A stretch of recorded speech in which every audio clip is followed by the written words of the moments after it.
안녕하세요. 톡톡 사연 여러분. 사연을 쓰는 지금도 부끄럽고 괴로운 마음이 크지만 제가 오늘 들려드릴 사연은 제 배 아파서 낳은 페루나에 대한 얘기입니다.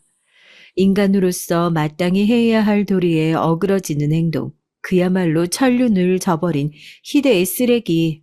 10달 동안 제가 사랑으로 품었던 제 아들이라는 생각을 떠올릴 때마다 배신감과 수치심의 사연을 쓰는데도 손이 떨리는 게 멈추지 않을 정도예요.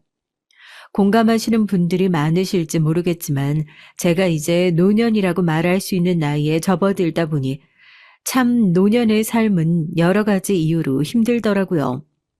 어떤 사람은 수중에 돈이 없어서 경제적인 이유 때문에 힘들기도 하고 또 어떤 사람은 몸이 아파서 병마와 싸우느라 힘들기도 하고요.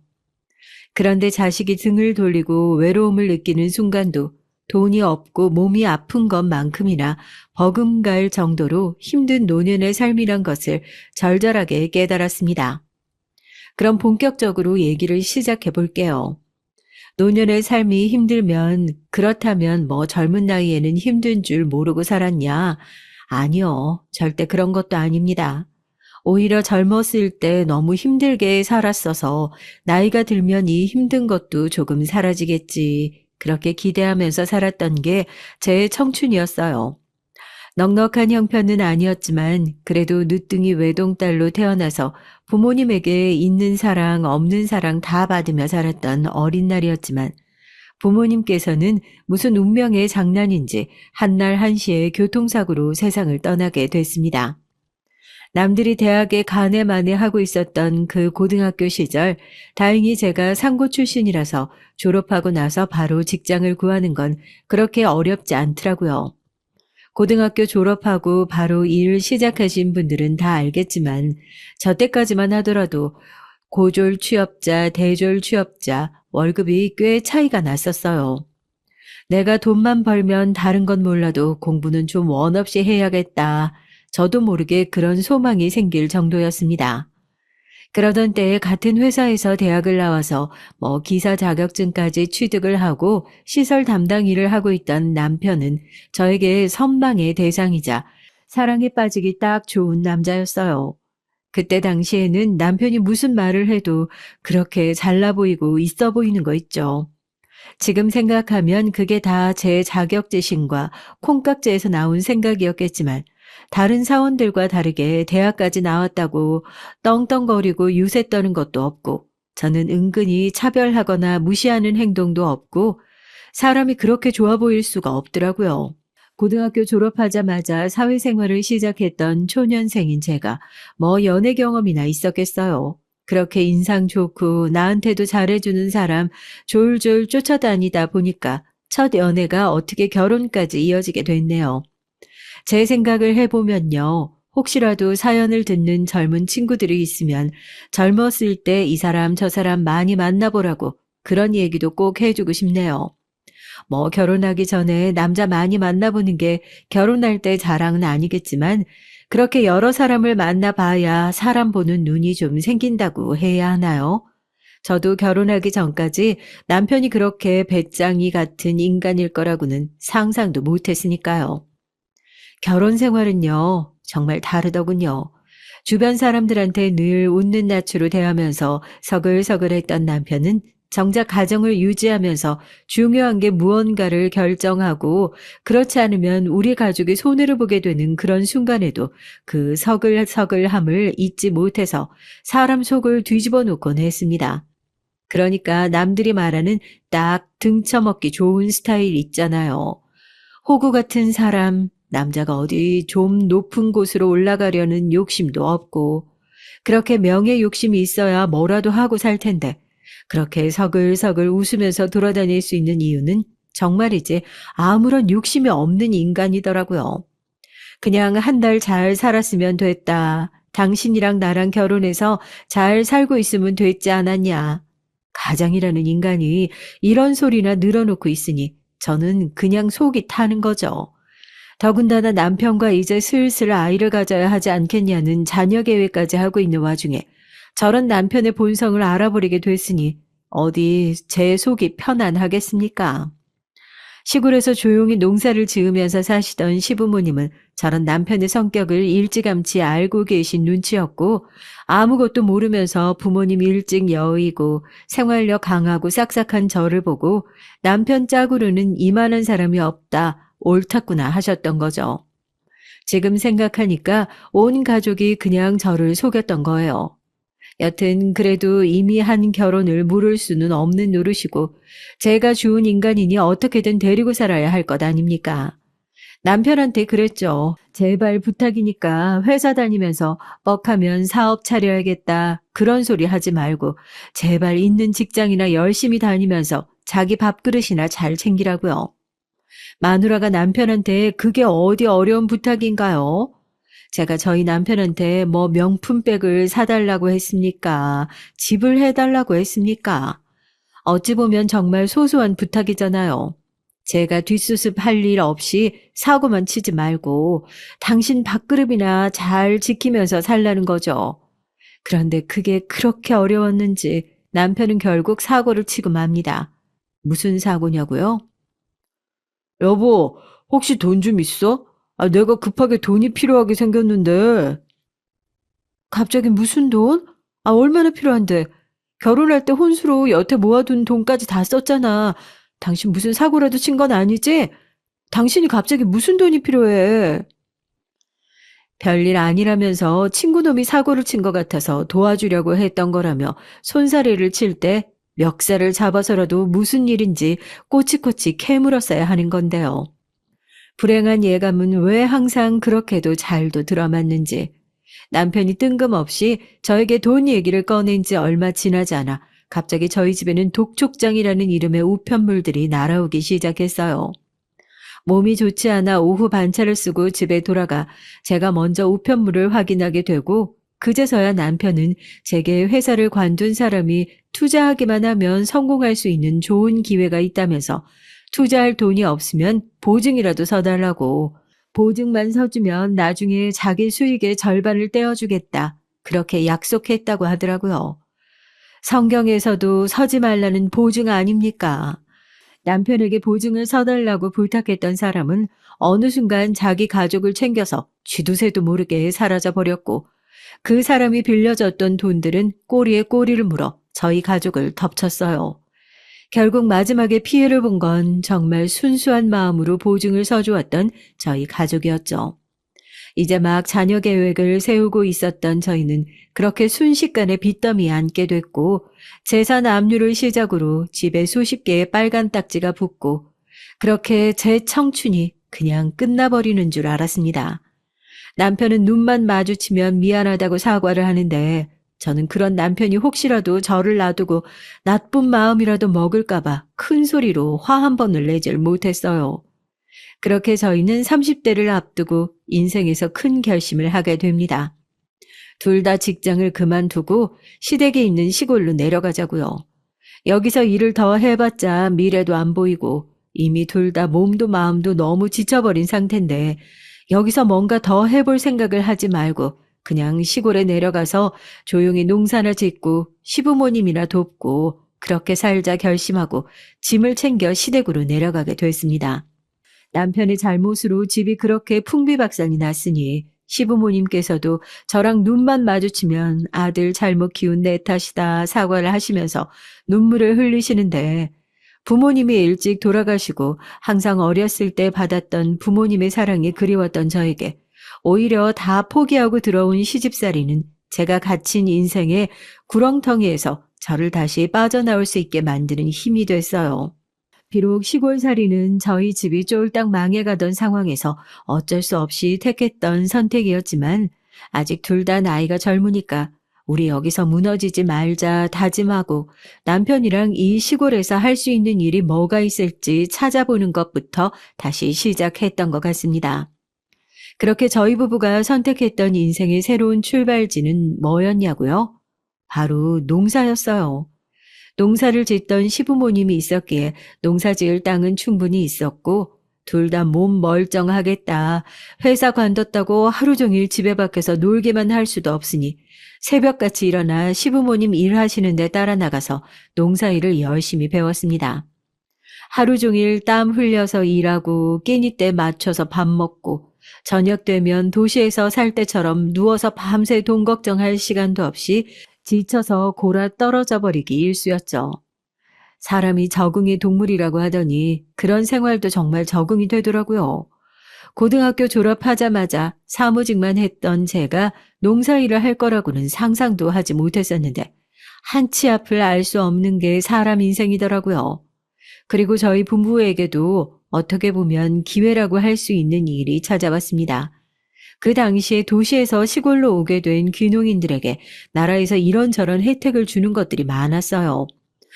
하우스 설치를 하는 비용도 지원해 준다고 하고 농사 짓는 데 필요한 기술들도 무료로 가르쳐 준다고 하고요.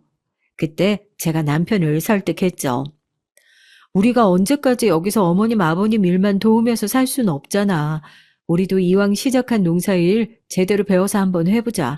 최소한 어머님 아버님 저 나이 먹고 하나밖에 없는 아들 며느리 걱정해서 아프실 일은 없어야지. 당신도 시설 보는 일 했잖아. 하우스 보는 거라고 별반 다를 게 있겠어? 농사할 거면 제대로 해보자고. 남편도 제 의견에 좋다고 찬성했고 그때부터 저희는 어디서 주민센터에서 교육을 해준다고 하면 따라가서 교육도 듣고 나라에서 지원금 나온다고 하면 둘 다 30분 거리 읍내 PC방에 가서 이것저것 쓰기도 많이 쓰고 그렇게 해서 하우스도 지원받고 이제 쫄딱 망해서 돈 나올 구석이 없다고 생각했는데 그 시기에 나라 덕을 봐서 겨우 빠져나올 수 있었네요.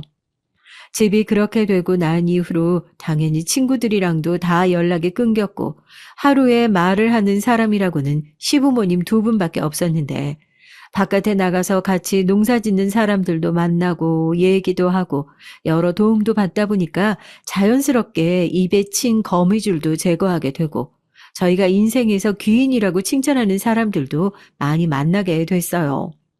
그렇게 딱 2년 지나고 저희는 돈이 된다고 하는 작물들은 다 길러봤던 것 같네요. 사람이 항상 밑으로 떨어지는 일만 있는 건 아니더라고요. 그 시기에 아로니아며 쌈배추며 운때가 잘 맞아서 돈이 되는 작물들을 많이 건드려서 그걸로 돈도 좀 많이 벌기 시작했어요. 한번 크게 돈을 잃어버려 본 남편은 돈이 들어왔을 때 다시는 투자같이 돈을 불리는 일에 허투루 쓰지 않겠다면서 모든 경제권은 저보고 다 책임지라고 그렇게 맡겼죠. 제가 그 돈 가지고 뭘 했냐면요. 투자를 했어요. 사람들이 생각하는 부동산 투자, 주식 투자 이런 투자가 아니라요. 땅을 더 사고 키우는 작물을 더 늘리고 하우스도 몇 동 더 짓자 해서 시부모님 앉혀두고 생활비 조금 떼어드리고 남는 돈으로 농사 지을 땅을 더 늘려서 농사 규모를 점점 더 키워나갔죠. 농사만 한 건 아니고 원예 작물까지 하면서 이제 동네에서 남편 이름보다는 제 이름을 얘기하면 사람들이 그 젊고 성실한 세대 소리가 나올 정도로 열심히 일을 했습니다. 저한테도 그런 선견 지명이 있을 줄 누가 알았겠어요. 그때 당시에 마침 저희가 키우는 작물의 가격들이 가장 크게 올랐을 때였고 그때는 중국이랑 사드 문제가 터지기 전이라서 정말 우연찮은 기회로 어떤 또 인연이 닿아가지고 중국에서 저희 농장에 있는 원예 작물을 정말 어마어마한 규모로 사가는 초대박 거래처까지 생기게 됐죠. 원래도 성실하셨던 시부모님이었지만 그때부터는 정말 온 가족이 농사일에 다 뛰어들어가지고 일을 시작했어요. 누가 그러더라고요. 사람이 돈을 버는 시기가 딱 정해져 있대요. 어떤 시기에 돈이 폭발적으로 확 벌리는데 그 시기에 다른 생각 안 하고 사고 안 치면 그때 성공할 수 있다고요. 저희한테는 집까지 넘어가고 이제는 다시 돈 같은 거 구경도 못 해볼 때다 생각했던 그때가 바로 돈이 벌리기 시작하는 시작점이었던 거죠.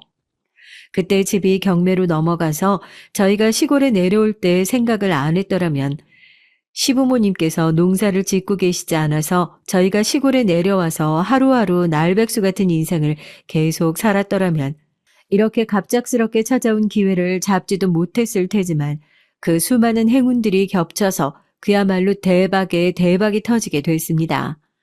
이제는 저희 가족으로도 일손이 부족해서 동네 사람들 불러서 일당을 써가면서 농사를 운영하게 됐고, 전 거기서 멈추지 않았어요. 그냥 농사만 지어서 이걸 갖다 팔 생각을 하지 말고 우리가 서울에서 살 때 마트에서 사 먹었던 주스며 뭐며 이런 것들 직접 만들면 돈을 벌 수 있지 않을까. 저도 몰랐는데 사업가의 기질이 있었나 봐요. 그런 생각이 들어서 뭐 인증이며 뭐며 받으러 뛰어다니기 시작했고, 원래는 창고로 쓰려고 했던 땅에다가 작은 공장을 지었습니다. 보증이나 써주고 아주 쓸모없는 남편놈 아니냐 하시겠지만, 개똥도 약에 쓴다고 그 공장을 짓고 처음에 자리를 잡을 때까지는 그 사고뭉치 남편놈의 역할이 꽤나 컸답니다.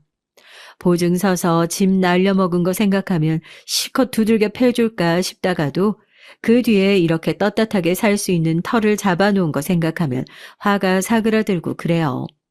그렇게 저희 농장에서 키운 작물을 식품으로 가공하는 공장을 만들게 됐고, 평생 남 밑에서 일만 하던 저희 부부는 어엿한 사장으로 성장할 수 있게 됐습니다. 뭐 이제 그 뒤에서 척척 좋은 결과들이 찾아왔다는 건 말 안 해도 아시겠죠.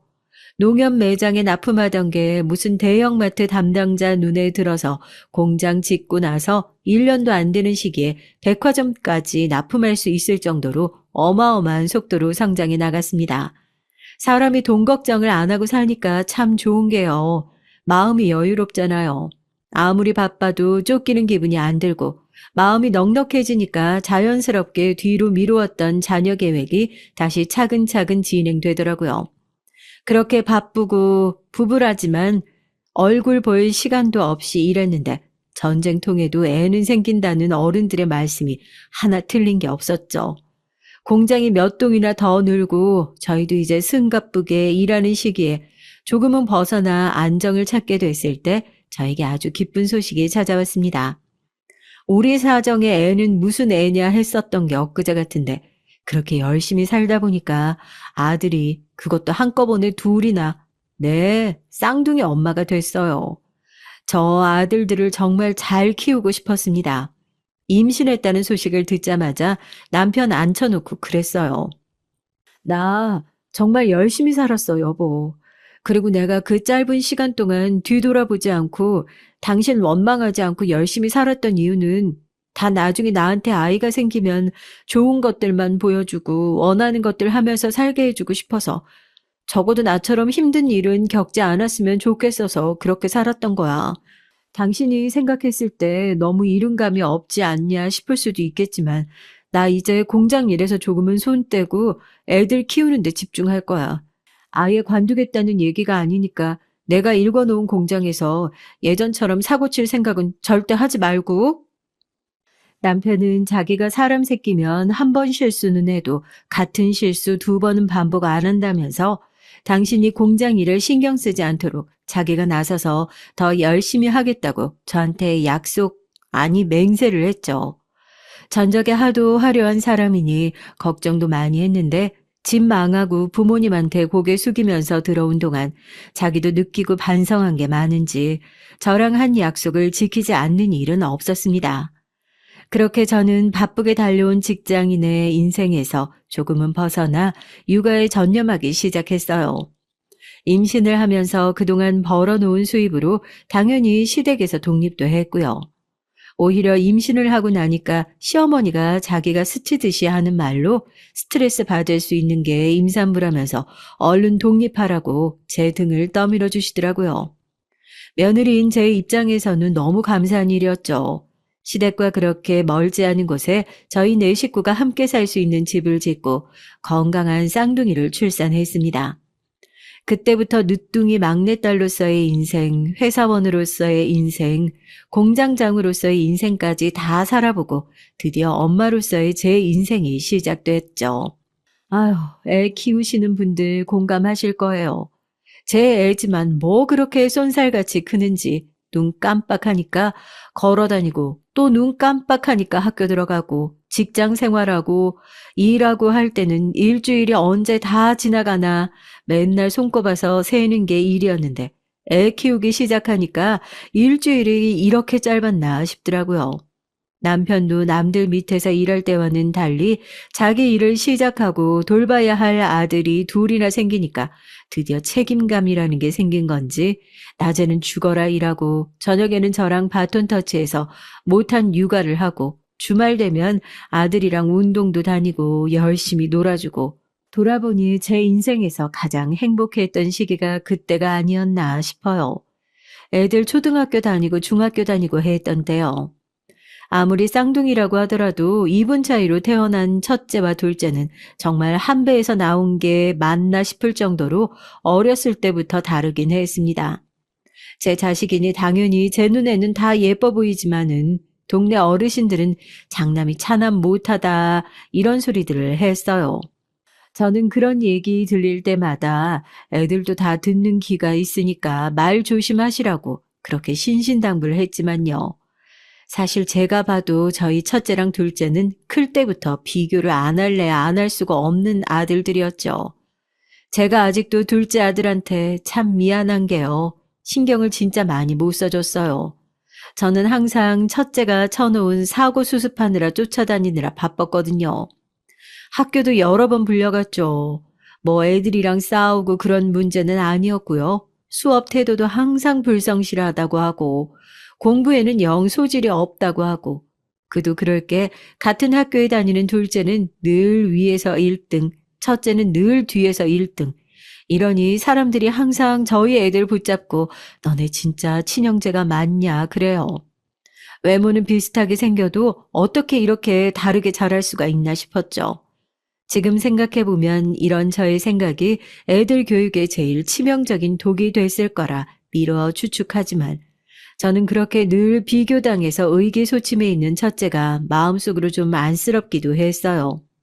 사람이 다 잘하는 게 다르고 아직 첫째가 그런 일을 찾지 못해서 빛을 발하고 있지 못한 것뿐인데 동생한테 치여서 기죽는 건 아닐까 그랬죠. 그렇게 제가 장남한테 신경을 쏟고 있을 동안 엄마의 미안함과 다르게 둘째는 놔둬도 자기 혼자 잘만 크더라고요. 이제 막 고등학교 올라간 지 얼마 안 된 시기에 저를 붙들어 놓고 그러더라고요. 자기는 더 큰 물에서 놀고 싶다고요. 엄마, 저 유학 보내주세요. 학비는 제가 가서 어떻게든 벌어볼 테니까 저 유학 가고 자리 잡을 동안만 좀 도와주세요. 영어도 재밌고 가면 더 큰 곳에서 공부하고 일도 할 수 있을 것 같아서요. 잘할 자신 있어요. 한 번만 믿어주세요.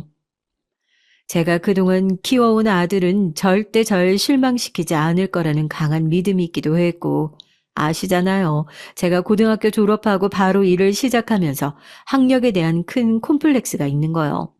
그래서 다른 건 몰라도 저희 애들 공부하는데 돈 걱정은 안 시키고 싶었고, 그래서 열심히 살아봤는데 드디어 엄마로서 돈 자랑 제대로 할 때가 왔구나 싶어서 학비도 안 벌어도 되고 넌 가서 공부만 열심히 하면 된다. 그렇게 둘째를 미국 유학길에 보냈습니다.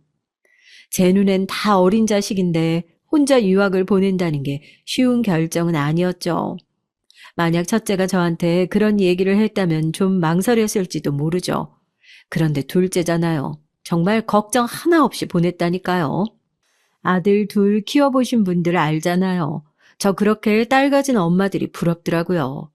딸들은 뭐 그렇게 순하고 엄마랑 친구처럼 잘 얘기도 하고 그러는지 딸랑 네 식구밖에 안 되는데 둘째 그렇게 유학 보내고 나니까 식구 하나 없어졌다고 빈자리가 크게 느껴져서 처음엔 우울증이 올 것 같아 다시 돌아오라고 할까 고민까지 했었을 정도라니까요. 그런 외로운 마음을 채워준 게 첫째였습니다. 어떻게 보면 애가 딸 같은 면이 있기도 한데 자기 엄마 외로울까봐 옆에서 열심히 그 빈자리를 채워주기도 했고요. 이건 제 추측이긴 하지만 둘째가 유학길에 오르고 나니까 첫째도 좀 기가 살아난 느낌이라고 해야 되나요? 계속 붙어서 비교당하던 경쟁자가 어떻게 보면 다른 레이스를 하러 떠난 거니까 제 딴에는 숨통이 좀 트이기도 했죠. 그렇게 물과 기름처럼 정말 다른 제 두 아들들은 1살, 2살 나이가 먹어갈수록 조금 더 다른 모습이 되어가기 시작했습니다. 미국으로 유학을 간 둘째는 무식한 엄마가 뭘 알겠어요. 교육에 전혀 개입하지 않아도 간섭을 하지 않고 그저 한국에서 일 열심히 해서 학비만 보내줬을 뿐인데도 저도 뉴스에서 몇 번이나 들어본 명문대에 합격을 하더니 졸업 후에 미국에서 변호사 일을 하기 시작했습니다. 반면 첫째는 어땠냐고요? 둘째가 미국에서 로스쿨까지 졸업하는데 시간이 훨씬 더 오래 걸렸으니까 진작에 졸업해서 사회생활을 시작해도 모자랄 나이였지만 둘 다 비슷한 시기에 취업을 하긴 했네요. 대학을 다닐 때도 공무원 시험을 보겠다고 1년 휴학해서 돈을 까먹기도 하고 그러다가 다시 학교에 돌아와서 성적도 제대로 내지 못하고 겨우겨우 학점 맞춰서 졸업을 하고 나서는 요즘에 취업을 하고 싶어도 자리가 없다면서 결국에 저희에게 도움을 요청했고 그렇게 저희 공장에서 일을 하기 시작했습니다. 제가 첫째를 본격적으로 걱정하기 시작했던 것도 딱 그때쯤이었던 것 같아요. 공장에서 일을 시작하면서 마치 첫째는 저희 부부가 언젠가는 그 큰 공장을 자기한테 물려줄 거라고 그냥 당연스럽게 생각하는 것 같더라고요. 자기가 첫째니까 둘째는 알아서 잘 살고 있고 자기는 지금 그냥 어떻게 보면 경영 수업 같은 걸 받고 있는 거라고 직원한테 얘기하는 모습을 보고 놀라기도 했죠. 왜냐하면 전 첫째한테 그 공장을 물려줄 생각이 전혀 없었거든요. 아무리 봐도 제 아들은 경영에는 소질이 없는 것 같고 사연 들어서 아시잖아요. 제가 얼마나 인생의 끄트머리에서 이 공장을 세우고 다시 집안을 일으켰는지요. 아무리 눈에 넣어도 안 아플 자식이라지만 안 되는 건 안 되는 거였죠. 언제는 가진 게 없어서 그 없는 것마저 사라질까봐 불안에 떨어야 했다면 이제는 가진 게 너무 많아서 자식이 이걸 탐내지 않을까 걱정해야 하는 처지가 됐구나 싶어 달라진 제 인생이 신기할 때도 있었지만 회사를 물려주는 문제로 엄마와 딸 사이처럼 가깝고 살갑기만 했던 첫째와 제 사이도 조금씩 금이 가기 시작했습니다. 회사 노래를 부르는 제 눈에는 그저 땡깡으로만 보이는 첫째의 고집이 조금씩 꺾이기 시작했던 것은 첫째의 결혼 이후였습니다. 조용하게 회사만 다니고 있을 거라고 생각했는데 제가 아들의 연애에는 영 관심이 없는 엄마였죠. 언제 또 선을 봐서 결혼을 하겠다고 며느리를 인사시킨다며 집으로 데려왔더라고요. 아들이 좋다는 여잔데 반대할 필요가 뭐 있겠어요. 거기다 저한테 싹싹한 태도로 워낙 잘하기도 했고요. 그런데 큰아들 내외는 결혼을 한 이후로 본격적으로 숨겨놓은 발톱을 드러내기 시작했습니다. 저는 공장 운영 일선에서는 많이 물러나 있는 상태였고 대부분의 관리는 남편과 고용되어 있는 전문 경영인들이 진행을 하고 있는 상태였어요. 그렇다고 완전히 손을 뗀 상태는 아니었고 남편과 직원들이 부담스러워하지 않는 선에서 종종 회사를 찾아가 상황을 살펴보고 직원들을 독려하고 딱 그 정도 수준이었죠. 그날도 제가 오랜만에 회사에 들어가 손익보고를 듣고 상황을 살피고 있는 중이었습니다. 그런데 직원 한 명이 갑자기 제 방을 두드리더라고요.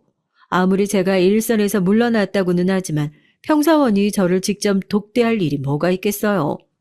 다른 직원분들이 제지하려고 하는데도 대표님 오시면 꼭 말씀드리려고 했다고 제 얘기를 한 번만 들어달라고 간곡히 청하는 직원 얘기에 다른 직원들에게 나가 있으라고 얘기를 하고 앉혀놓고 얘기를 들었습니다. 그 직원 입에서 나온 얘기에 저는 경악을 금치 못했죠. 대표님, 아무리 대표님 아들이라고 하더라도 이건 너무한 거 아닙니까?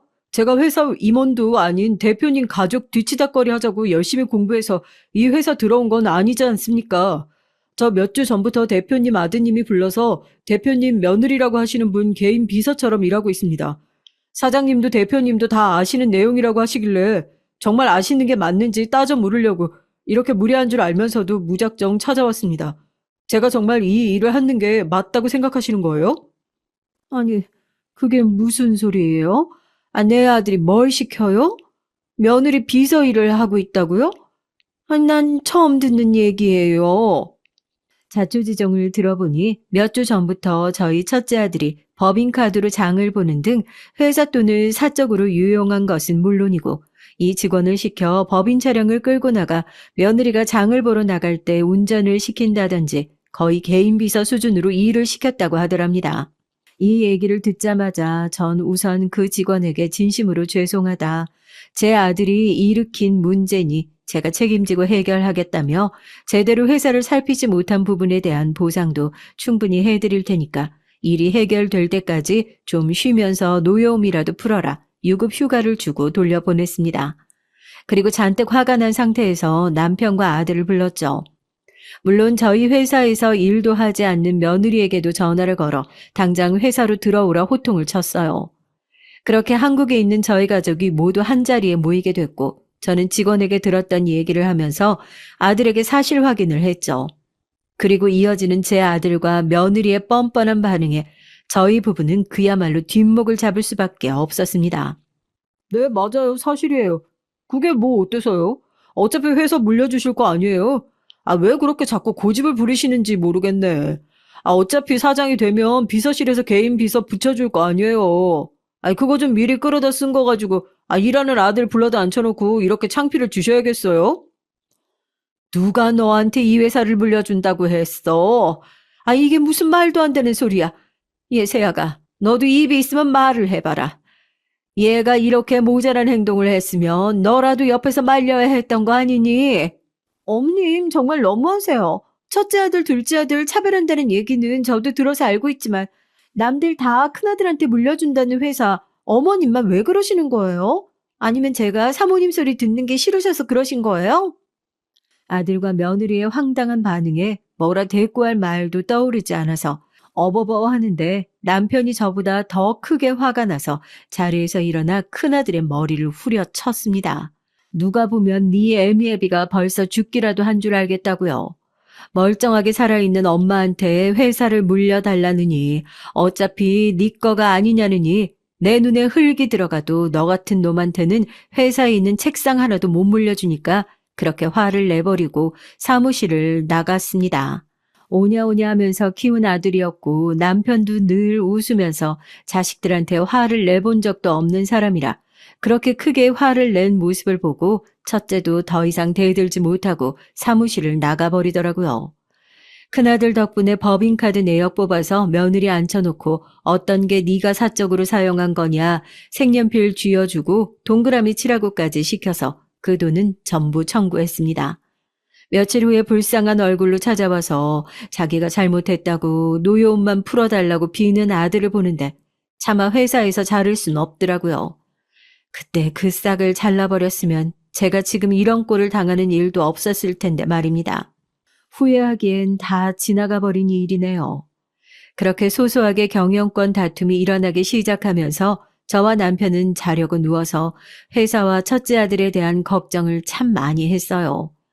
새벽에 제가 잠에 들지 못하고 서성이면서 그런 얘기를 본의 아니게 시차 때문에 깨어있는 둘째 아들과 많이 했던 것 같습니다. 혹시라도 문제가 생긴다면 어떻게 해결하는 게 좋을지 아무래도 변호사인 둘째 아들만큼 믿음직스러운 고민 상담 상대이자 법률 자문가가 없었으니까요. 그런데 제가 고민하던 일들이 곧 현실로 다가오게 됐습니다. 뭐 회사를 물려줘야 하는 상황에 처하기라도 했냐고요? 아니요. 그것보다 더 충격적인 소식이었죠. 바로 남편의 사고 소식이었습니다. 젊은 날 한순간의 실수로 저를 고생시켰던 남편이었지만 제가 세상에서 제일 사랑하는 남편이자 제 사업 파트너로 늘 곁에 있어 주었던 남편이 갑작스러운 교통사고로 세상을 뜨게 됐어요. 그때 저는 순간 부모님을 떠올렸죠. 교통사고로 한날 한시에 세상을 떠난 부모님, 그리고 아직 함께 봐야 할 순간들이 많이 남은 것 같은데 제 곁에서 떠나가 버린 남편. 무슨 이렇게 팍복한 팔자가 다 있나. 그때만큼은 평소에 믿지도 않던 신을 원망하는 수밖에 없더라고요. 둘째 역시 그 소식을 듣고 한달음에 미국에서 달려왔죠. 그래도 아들이 둘이나 있으니 장례를 치르는 데 있어서는 정말 든든하더라고요. 평생을 함께했던 남편과의 시간들이 일주일도 지나지 않아 빠르게 정리가 됐습니다. 저도 남편이 그렇게 세상을 뜨고 나서 적당한 사람을 찾을 때까지 당분간 사장직은 공석으로 두겠다. 정리를 하고 혹여나 첫째 내외가 쓸데없는 생각을 하지 못하도록 빠르게 정리를 해뒀죠. 둘째도 그 모습을 보고 안심하고 미국으로 돌아갔고요. 그런데 둘째 아들이 미국으로 돌아간 이후에 저는 또 한 번 인생의 커다란 변곡점을 마주하게 됐습니다. 아버지 돌아가시고 집에 혼자 있으면 얼마나 우울하고 외롭겠어요. 나 정말 이제 회사 이런 거 바라지 않고 그냥 그동안 내가 크면서 엄마 속을 얼마나 썩였어요. 아버지 저렇게 가신 거 보니까 엄마한테 효도할 새도 없이 언제 갈지 모르겠다 이런 생각 들어서 엄마만 괜찮으면 우리 셋이 같이 살았으면 좋겠는데 어때요? 엄마 이제 나이도 있고 단독주택은 관리하기도 어렵고 하니까 아파트 생활하는 것도 좋겠다 싶어서요. 남편의 장례가 끝나고 회사의 시끄러운 상황들을 정리한 지 한 달도 채 지나지 않아서 첫째 아들은 갑자기 며느리와는 이미 상의가 끝난 내용이라고 저에게 같이 살지 않겠냐 조심스레 제안을 해오더라고요. 평소 같았으면 엄마는 엄마 나름대로 혼자서 잘 살 수 있으니까 괜찮다 거절했겠지만 저도 그때 당시에는 마음이 너무 약해져 있는 상태였습니다. 정말 사별이라는 게 안 겪어보신 분들은 모르겠지만 자려고 누우면 눈물이 줄줄 나오고 심리적으로 너무 힘든 거예요. 그런 상황에서 매일같이 찾아오는 아들과 며느리가 정말이지 큰 힘이 되어 주었고 저도 큰 결심을 한 거죠. 그래, 이렇게 괜찮은 애들인데 그동안 우리가 가족 소중한 걸 너무 모르고 살았다. 이제서라도 서로 붙어 살면서 나도 남은 인생은 애들한테 좋은 엄마, 좋은 시어머니 노릇하면서 살아야겠다. 그렇게 다짐하고 흔쾌히 큰아들의 제안을 승낙했죠. 정말 그때는 첫째가 마음을 고쳐먹었구나. 그렇게 생각했거든요. 그러니 저도 제가 가진 아파트와 재산까지 다 처분해서 아들 명의로 돌려줄 정도로 고마워했던 겁니다. 그래도 최대한 아들의 부부 생활에 영향을 주고 싶지 않아 원래 첫째가 살고 있던 아파트를 처분하고 저희 세 식구가 살 수 있는 좀 더 넓은 집으로 이사를 오게 됐어요. 둘째는 그런 저의 소식을 듣고 뭔가 걱정이 됐는지 정말 매일같이 저에게 연락을 했고요. 제가 남편 그렇게 되고 나서 잠에 쉽게 들지 못했거든요. 낮에는 첫째와 며느리와 시간을 보내고 밤에는 둘째랑 연락을 하면서 그렇게 하루를 꽉 채워서 살다 보니까 남편을 잃은 슬픔에도 조금씩 무뎌져 가고 있었습니다. 그 상태에서 제가 뭐 회사를 신경 쓸 여유나 있었겠어요. 첫째 내외가 엄마한테 효도하고 싶다. 이때 아니면 우리가 언제 시간을 같이 보내겠냐라고 했던 말은 거짓말이 아닌 것 같았죠. 왜냐하면 제가 첫째 내와 살림을 같이 하고 난 이후에 혼자서 집 밖을 나가본 적이 없는 것 같아요. 하다못해 이 앞 마트만 다녀오겠다, 이 앞에 잠깐 산책만 다녀오겠다 하더라도 어머님 제가 같이 갈게요. 혼자 다니시면 위험해요. 그렇게 며느리가 냉큼 따라붙어서 저와 동행을 했습니다. 처음에는 남편이 그렇게 세상을 떠나고 나서 혹시라도 제가 혼자 나가면 나쁜 마음이라도 먹을까봐 걱정돼서 그러는구나. 애들도 많이 불안하구나 싶었죠. 그래서 저도 최대한 혼자 뭔가 하려는 걸 피했어요. 애들한테 괜한 걱정 끼치기 싫어서요. 그 정도로 저도 이 집에서 아이들과 사는 것에 있어 많은 신경을 썼다는 것을 좀 알아주셨으면 좋겠네요. 그런데 말입니다. 제가 첫째 내외를 의심하게 된 계기가 펼쳐지게 됐어요. 그날도 평소와 다를 바 없이 오전에 운동이나 하러 갔다 올까 하고 몸을 일으키니 며느리가 자기가 같이 가겠다며 나서더라고요. 엘리베이터를 기다리는데 가방을 막 뒤적거리더니 핸드폰을 놓고 온 것 같다고 얘기를 하길래 그러면 엘리베이터 다 도착했으니까 내가 먼저 1층에 내려가 있겠다고 그리고 먼저 엘리베이터를 탔습니다. 위층에서 내려온 이웃 둘이 팔짱을 끼고 구석에 서 있길래 제가 먼저 인사를 했죠. 아파트에 들어와서 이렇게 엘리베이터에서 이웃을 만난 것 자체가 처음인 것 같았어요. 그렇게 1층으로 내려가는데 저는 제 두 귀를 의심하는 이웃들의 얘기를 듣게 됐습니다. 아니 근데 말이야 저 할머니 치매라고 하지 않았어? 아니, 혼자서 벌쩡하게 잘 다니는데? 앞에 있는 제가 들을까봐 목소리를 낮춰서 자기들끼리 수군거리는데 치매 노인이라는 단어를 정확히 들은 제가 이웃들을 붙잡고 막 추궁을 했어요. 대체 그게 무슨 소리냐고요. 누가 누구 보고 치매 노인이라고 하는 거냐고요. 이웃들은 깜짝 놀라며 다시 얘기를 하더라고요. 아니, 그대가 아들이랑 며느리가 치매 걸린 어머니 모시고 산다고. 항상 그래서 같이 다니지 않았어요? 난 당연히 그 집 아들이 그렇게 얘기하니까 그런가 보다 했죠. 이사 온 날에도 떡까지 돌리면서 치매 노인이니까 혹시라도 혼자 다니는 거 보게 되면 연락 좀 달라고 그러길. 저는 그런 줄만 알고 있었는데 오늘 보니까 또 말짱한 것 같아서. 저는 충격에 그 자리에 주저앉고 말았습니다. 이웃들은 정말 제가 치매 노인인 줄 알고 아들한테 연락이라도 해드릴까요 하면서 제 팔을 붙잡는데 손사리를 쳤죠. 그제야 아들과 며느리가 저를 집으로 들인 이유가 무엇인지 어렴풋이 짐작이 가기 시작했습니다. 회사를 절대 물려줄 생각이 없는 저를 모시겠다는 핑계로 집으로 데려와서 치매 노인으로 몰아 무슨 수를 쓰려고 했던 거구나 하고 깨달았죠. 이웃들의 말이 정말 사실일까 싶어서 급하게 내려와 경비실에도 확인을 했어요. 경비 아저씨조차 제가 멀쩡하게 대화할 수 있다는 사실에 놀라는 것을 보니 이미 이 아파트에서 제 얼굴을 아는 사람들은 아들 부부에게 얹혀 사는 불쌍한 치매 걸린 노인네 정도로 생각하고 있겠구나 싶었죠. 그리고 저를 모시러 온 며느리 앞에서 저는 아무런 내색을 하지 않았습니다. 정말 아들 내외가 뭔가 계략을 꾸미고 있는 거라면 지금은 그 발톱을 드러낼 때가 아니라고 생각했으니까요. 그리고 저는 아들과 며느리가 모두 잠든 시간에 둘째 아들과 연락을 하면서 지금 제가 어떤 상황에 처해 있는지 알렸습니다. 둘째는 제 얘기를 듣자마자 형이 언젠가 그런 사고를 칠 줄 알았다면서 당장 한국으로 들어갈 테니 그 사이에 무슨 일이 생기면 본인한테 연락을 달라고 하더라고요. 그리고 정말 얼마 지나지 않아 저는 큰아들 부부의 계략이 뭔지 제대로 알게 됐습니다. 며칠 동안 계속 아들의 동태를 살펴보니 두 사람은 틈만 날 때마다 제 눈을 피해서 둘이 뭔가 일을 꾸미고 있는 눈치였죠. 저도 마찬가지였어요. 아들들의 눈을 피해 둘째 아들과 계속 연락을 하면서 곧 무슨 일이 터져도 터질 것 같으니까 한국에 들어왔으면 언제든 올 수 있게 집 근처에 있으라고 얘기를 해두었고요. 그리고 바로 일주일 전 문제의 그 사건이 터지고 말았습니다. 아들이 출근을 해야 하는 시간이 한참 지났는데 출근을 하지 않고 집에 있더라고요. 이따가 집에 오실 손님이 있다면서 말이죠. 어머님, 단독주택 사시다가 아파트에서 지내시려니까 너무 답답하고 불편하지 않으세요? 저희가 어머님이랑 같이 지내고 있긴 하지만 너무 가둬만 두는 것 같아서 죄송해서요. 산 좋고 물 좋은 곳에서 노후를 좀 즐기셔도 나쁘지 않을 것 같아서 알아본 데가 있는데 오늘 구경한다 생각하고 한번 가보실래요? 그래. 엄마 말이 요양원이지. 요즘에는 나이 젊은 사람들도 일부러 자기 돈 내고 쉬고 싶어서 요양원 들어간대.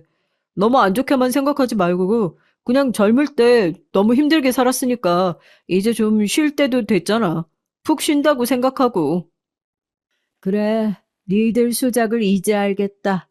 그래서 아파트 사람한테 내가 치매 걸린 노인네라고 그렇게 소문을 내고 다녔니? 언제든지 나 요양원에다 갖다 박아 넣어도 사람들이 그 치매 걸린 노인네 드디어 요양원 들어갔대요. 그 소리 나오게? 내가 아주 등신으로 보여? 누가 봐도 저를 요양원으로 보내려고 수작을 부리는 것 같은 두 사람의 태도에 기가 막혀서 저는 그동안 아파트에서 들었던 얘기를 결국 털어놓고 말았습니다.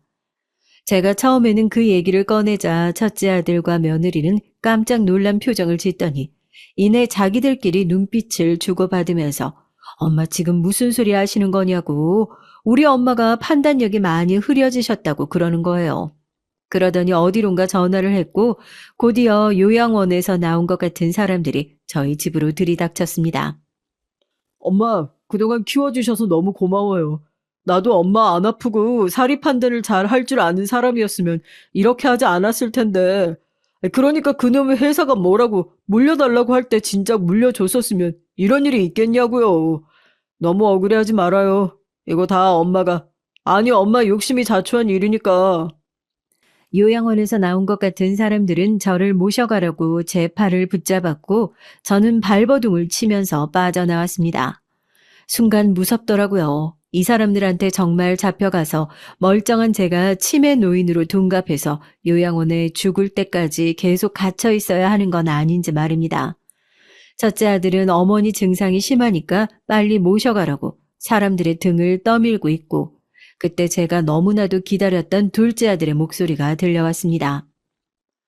누구 맘대로 우리 엄마를 데려가? 뭐? 치매 노인? 머리가 이상한 건 너희네들 아니고? 저 변호사입니다. 당장 저희 어머니 붙잡은 팔 놓으세요. 가족들 동의만 받고 이렇게 강제로 입원 집행하시는 거 명백한 불법입니다. 어느 병원에서 나오셨어요? 이거 제가 병원 상대로 고소하면 절대 못 이기는 일인 거 다들 알고 계시죠? 제가 미리 이 상황을 전달해서 근처에서 대기하고 있던 둘째 아들이 집으로 들이닥쳤고 첫째 아들 부부의 표정을 바라보니 아, 망했다 싶어하는 얼굴이더라고요. 둘째 아들은 제 팔을 붙잡고 있는 요양원 직원들을 바로 제지하면서 본인의 신분을 밝혔습니다. 둘째 아들의 말대로 가족 동의뿐만 아니라 의사 소견서까지 있어야 강제 입원이 가능한 상황이었지만 첫째가 저 요양원 넣으면서 합법 불법 따져가면서 그런 짓을 꾸몄겠어요. 둘째 아들이 나서서 상황을 정리하니까 병원에서 나온 직원들도 자기들끼리 슬슬 눈치를 보더니 아무래도 상황을 좀 오해하신 것 같다면서 본인들은 절대로 강제로 입원을 시키거나 병원에 데려가려는 의도가 아니었다고 상황을 모면하기 위해서 변명을 늘어놨습니다. 그리고 둘째 아들은 자신의 눈을 피하면서 아무런 말도 하지 못하는 큰형에게 다가가 세차게 뺨을 올려 붙였어요. 며느리는 옆에서 깨악하고 소리를 지르고 뺨을 맞은 첫째는 동생에게 이렇게 맞았다는 사실이 분하고 믿기지 않는지 한 손으로는 얼굴을 붙잡고 한 손으로는 둘째 멱살을 틀어주었죠. 둘째는 표정 하나 안 바뀌고 호통을 치기 시작했습니다. 네가 그러면 그렇지. 넌 어렸을 때부터 늘 그런 식이었어. 능력도 안 되는 주제에 욕심만 많아서. 네가 정말 회사를 갖고 싶었으면 이딴 식으로 뒤에서 비열하게 엄마 병원이나 보내는 옅은 수작질이나 부릴 게 아니라 정말 네 힘으로 뭔가 해보려는 노력이라도 했어야지. 기껏 한다는 게 딱 네 수준인 멍청한 여자 만나서 머리 맞대고 엄마 치매 노인으로 몰아서 입원시키자 그런 거였냐? 엄마, 똑똑히 보세요. 엄마가 키워온 자식이 결국 이 모양밖에 안 되는 거예요. 이거 이제 자식 아닙니다. 엄마도 정 떼세요. 여자에 미치고 돈에 미쳐가지고 지네 엄마라 버리는 한심한 자식. 멱살을 잡히고서도 한마디 물러서지 않고 형에게 소리를 지르던 둘째 아들. 결국 두 아들은 서로 얼굴에 주먹까지 날리고 나서야 그 싸움을 끝낼 수 있었습니다. 저는 그래도 엄마니까 두 아들을 뜯어 말리고 있었고 합의금은 얼마든지 물어줄 테니까 그거 먹고 차라리 우리 가족 인생에서 떨어지라고 소리를 지르던 둘째는 그 자리에서 바로 전화로 경찰을 불렀죠. 저희 집에 와서 난장판인 꼴을 보게 된 경찰도 무슨 이렇게 집안 싸움을 크게 하시냐 꽤나 당황한 눈치였지만 그 상황에서 둘째가 내민 변호사 명함과 정황을 들어보더니 사건이 심각한 걸 느꼈는지 다들 서로 동행하시자 저희를 그렇게 안내했습니다. 참 기가 막힌 인생입니다. 첫 아들은 집을 나서서 경찰서에 가는 동안 반성을 하고 있는 건지 아니면 계획이 들켜서 억울한 건지 제 눈을 단 한순간도 쳐다보지 않더라고요. 제가 여태까지 졌단 놈도 큰아들이라고 안쓰러워했던 걸 생각하면 참 한심하고 왜 그랬나 싶었습니다. 그래서 어떻게 됐냐고요? 큰아들과 며느리의 죄를 따져묻는 과정에서 회사에서 저지른 배임 및 횡령까지 드러나 아주 진흙탕 같은 가족 싸움을 진행하고 있어요. 대부분의 죄는 인정이 됐고 이제는 큰아들에게 준 제 재산을 다시 돌려받기 위한 더 큰 싸움을 준비하고 있는 상황이죠. 둘째 말로는 그것 역시 정상적으로 상속받은 개념이 아니기 때문에 충분히 제가 돌려받을 수 있다고 해서 큰 걱정은 안 하고 있습니다. 이번 일을 겪고 나서 저도 정말 반성 많이 했어요. 자식이라고 똑같이 사랑할 게 아니라 모자란 자식 더 엄하고 단호하게 가르치지 못한 제 죄가 가장 크겠죠. 그 부분에서 사연을 들으시는 분들이 혼내주시면 그것도 아주 달갑게 듣고 고쳐나가고 싶습니다. 얼마 전에 뉴스를 보는데 고인의 의사와 상관없이 법에 따라 유족들이 무조건 받을 수 있는 최소한의 유산인 유류분 제도에 대한 헌법재판소의 위헌 결정이 났다는 뉴스가 나오더라고요. 그 법이 고쳐지면 제가 죽고 난 이후에도 큰아들 부부가 제 재산을 탈취하려는 시도에서는 벗어날 수 있지 않을까 그런 생각이 들면서 이런 걱정을 하고 있어야 하는 상황이 참 어이도 없고 기가 막히고 그렇습니다. 엄마가 모자란 덕분에 이런 험한 꼴을 변호하고 있는 둘째한테도 미안하지만 저도 이번 기회에 그동안 못했던 자식 교육 제대로 엄하게 한번 해볼까 합니다. 절대 마음 약해지지 않고 앞으로 큰아들과 며느리에게 어떤 벌이 주어지든 그 벌 100%, 아니 200%다 받을 수 있도록 제가 이제 제대로 된 엄마 노릇 한번 해보려고요.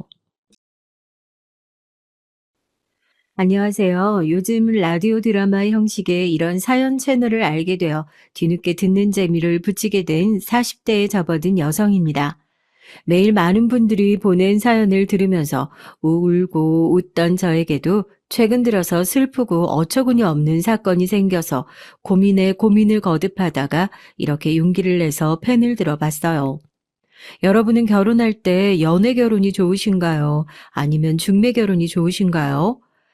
이제 올해 40대가 된 저로선 제 또래 친구들을 봐도 거의 다 자연스러운 만남으로 시작해서 대부분 1, 2년 정도의 연애 기간을 거쳐서 결혼을 한 케이스들이 많더라고요. 그런데 저는 특이하게 25 어리다면 어린 나이에 선을 봐서 저보다 13살 많은 38 남편을 만나 3개월 만에 결혼을 했습니다. 옛말에 이런 말이 있더라고요.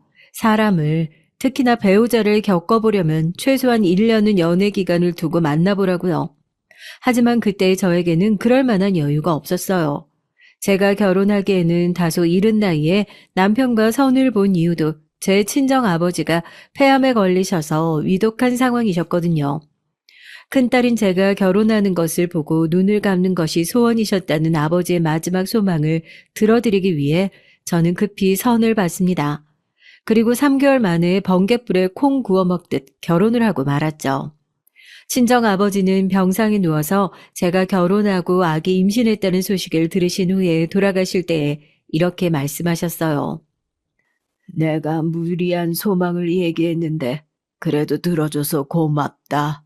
딸아, 살다 보면 기쁜 일도 있고 슬픈 일도 있지만 부부간의 믿음이 중요하니까 무조건 남편을 믿고 잘 보필하면서 살아라. 알았지? 어쩌면 아버지의 마지막 유언 같은 이 말씀 때문에 제가 남편을 지나치게 믿었을지도 모르겠어요. 이 얘기는 나중에 천천히 말씀드리기로 하고요. 저는 2년제 대학을 졸업해서 건축회사에서 격리로 직장 생활을 한 지 3년 차였는데 남편과 결혼 후 거의 바로 허니문 베이비가 생겼어요. 아기가 여아여서 어쩔 수 없이 제왕절개를 하게 됐고 수술 후유증으로 힘들게 아기를 낳았습니다. 그 후 그대로 일을 그만두고 전업주부로 집에서 애 키우고 살림을 하게 됐죠. 처음에는 제 인생에서 날벼락처럼 연속되는 일들이 원망스러울 때도 있었지만 다행히 남편은 착한 사람이었고 저와 태어난 아기에게 든든한 버팀목이 되어주었습니다. 시댁 어른들은 저보다 13살이나 많은 남편에게 시집을 와준 저에게 처음에는 상당히 고마워했어요. 남편은 장남의 장손이었고 시어머니는 1년에 제사만 15번을 지내야 하는 상황이었기 때문에 제가 시집을 온 것이 엄청 반가웠던 모양이었습니다. 어머니는 옛날 분이시라 며느리를 당연하게 노동력으로 생각하셨고 그 마음을 제게 숨기지 않고 그대로 말씀을 하시더라고요. 이제까지 내가 혼자서 제사 준비하느라고 엄청 힘들었는데 나도 이제 며느리가 생겼으니 일을 나눠서 할 수 있겠네. 네가 애를 너무 일찍 낳은 감이 있긴 하지만 생겼으니 낳아야지 어쩌겠어. 넌 우리 집 외며느리야. 그러니까 제사 때랑 명절 때 시댁에 꼭 와야 한다. 알겠지? 네, 어머니. 열심히 도와드릴게요. 제가 아무것도 못 배우고 일찍 시집을 와서 좀 서툴러도 어머니가 가르쳐 주시는 대로 잘할게요. 그래, 내 너만 믿고 앞으로는 집안 살림에 손 좀 놓아야 또 되겠다. 저는 그 말을 듣고 기분이 그다지 좋진 않았지만 아버지의 마지막 유언을 생각하며 며느리는 당연히 그래야 하는 줄 알았습니다. 남편이 장손, 장남이란 이유로 저는 시댁과 같은 아파트 단지에 집을 얻어서 살았어요. 남편과 시어머니가 반반 비용을 보태 거의 시댁과 붙어 있는 신혼집을 얻어주신 거였습니다. 게다가 집을 계약할 때도 저는 같이 가지 못했고 시어머니와 남편만 부동산에 같이 가서 계약을 하고 왔죠. 전 결혼한 후에야 그 집에 들어가게 됐고 시댁과 같은 단지라는 것이 마음에 걸렸지만 어쩔 수 없다고 생각하고 포기했어요. 그런데 제 친정 어머니는 신혼 무렵부터 시댁과 거의 붙어 사는 제 신세를 한탄하셨습니다. 제가 25살일 때 둘째 여동생은 20살 대학생이었고 그 밑으로 남동생이 있었는데 고3이었어요. 아버지가 돌아가신 후 지방에 살고 계셨던 어머니 혼자 두 동생 뒷바라지를 아직은 하셔야 했으니까 저는 어머니한테 마냥 어리광을 부릴 수만은 없었습니다. 네가 가까운 데 살면 네 애기도 좀 봐줄 수 있고 네가 힘들 때 살짝 가서 도와줘도 되는데 너무 서방이랑 너희 시댁 위주로 돌아가는 것 같아서 좀 마음에 걸리네. 그래도 남편이 애도 주말에 좀 봐주고 장도 봐주고 하니까 괜찮아요. 엄마 돌아가신 아버지가 원했던 결혼이니까 내가 이 사람한테 맞춰서 살아야지 어쩌겠어. 그래, 엄마 항상 네 편이니까 무슨 힘든 일 생기면 엄마한테 전화해서 털어놔. 알겠지? 혼자서 끙끙대지 말고. 난 네 성격 아니까 좀 걱정스럽다. 엄마 걱정 마세요. 제가 이제 어린애도 아니고 엄만 동생들 대학 졸업 때까진 돌봐야 하니까 청주에서 사셔야죠. 제 마지막 말에 친정 어머니는 길게 한숨을 쉬셨습니다. 아무리 장녀였어도 너무 갑작스럽게 결혼을 하게 된 저에게 어머니는 크게 신경이 쓰이셨나 봐요. 제가 첫애를 낳고 만삭 때 걸렸던 임신 중독증과 고혈압으로 출산 후유증을 오래 앓았거든요. 그래서 어머니는 한 달 정도 저희 집에 와서 제 몸이 회복될 때까지 아기를 돌봐주셨습니다. 남편은 넉살 좋게도 장모님과 잘 지내면서 제 친정엄마 가실 때 용돈도 50만 원을 드렸다고 하더군요. 친정엄마는 돈을 바라고 한 일이 아니라며 손사래를 치셨지만 남편은 거의 억지로 장모님에게 용돈을 쥐어주었답니다. 이서방, 아유, 우리 딸 잘 좀 부탁해. 그리고 용돈 안 줘도 되는데 둘이 살 때랑 다르게 애 키우면 돈이 엄청 많이 들 거야. 아유, 잘 모아놨다가 우리 손주랑 딸에게 맛있는 거 사줘. 아니에요, 어머니. 일부러 올라오셔서 아기도 돌봐주시고 감사합니다. 제가 월말엔 좀 바빠가지고 육아를 잘 못해줘요. 그래도 쉬는 주말에는 꼭 아기 데리고 자고 이 사람한테 무리 안 가게 할 테니까 걱정 마세요. 한 달 가지고는 좀 어림없는데 수술한 산모는 산후 100일까지 조심해야 하는 거야. 그러니까 이서방이 시간 날 때마다 우리 딸 좀 잘 돌봐줘. 내가 둘째랑 셋째만 아니면 더 있다 갈 것 같은데. 엄마, 저 이제 몸 많이 좋아졌으니까 걱정하지 마시고 가세요. 혹시 아프면 또 연락할게요. 아셨죠? 이제 그만 가세요. 차 시간 다 됐네. 어머니, 제가 시외버스 터미널까지 모셔다 드릴게요. 잠시 기다리세요. 이렇게 남편은 처가에도 잘하는 사람이었기에 저는 그 사람에게 큰 불만도 없었고 설마 그 사람이 절 배신할 것이라고는 꿈에도 생각하지 못했었습니다. 첫째 아들을 제왕절개하고 나서 저는 다시 애를 낳는 것이 무서워서 남편에게 꼭 피임을 해달라고 부탁을 했어요. 그러나 시댁에서는 첫애가 2돌쯤 되자 남편이 장손이기에 아들을 둘은 낳아야 한다면서 은근히 저를 압박했습니다. 아니, 설마 둘째는 안 가질 생각이니? 벌써 첫애 낳은 지 2년이나 지났는데 이왕 일찍 낳은 김에 바로바로 낳아서 다 키워놓고 너도 다시 일 시작하면 좋잖니. 우리 아들 혼자서 외벌이로 고생하고 있잖아. 어머니, 이 사람은 자연분만 아니었잖아요.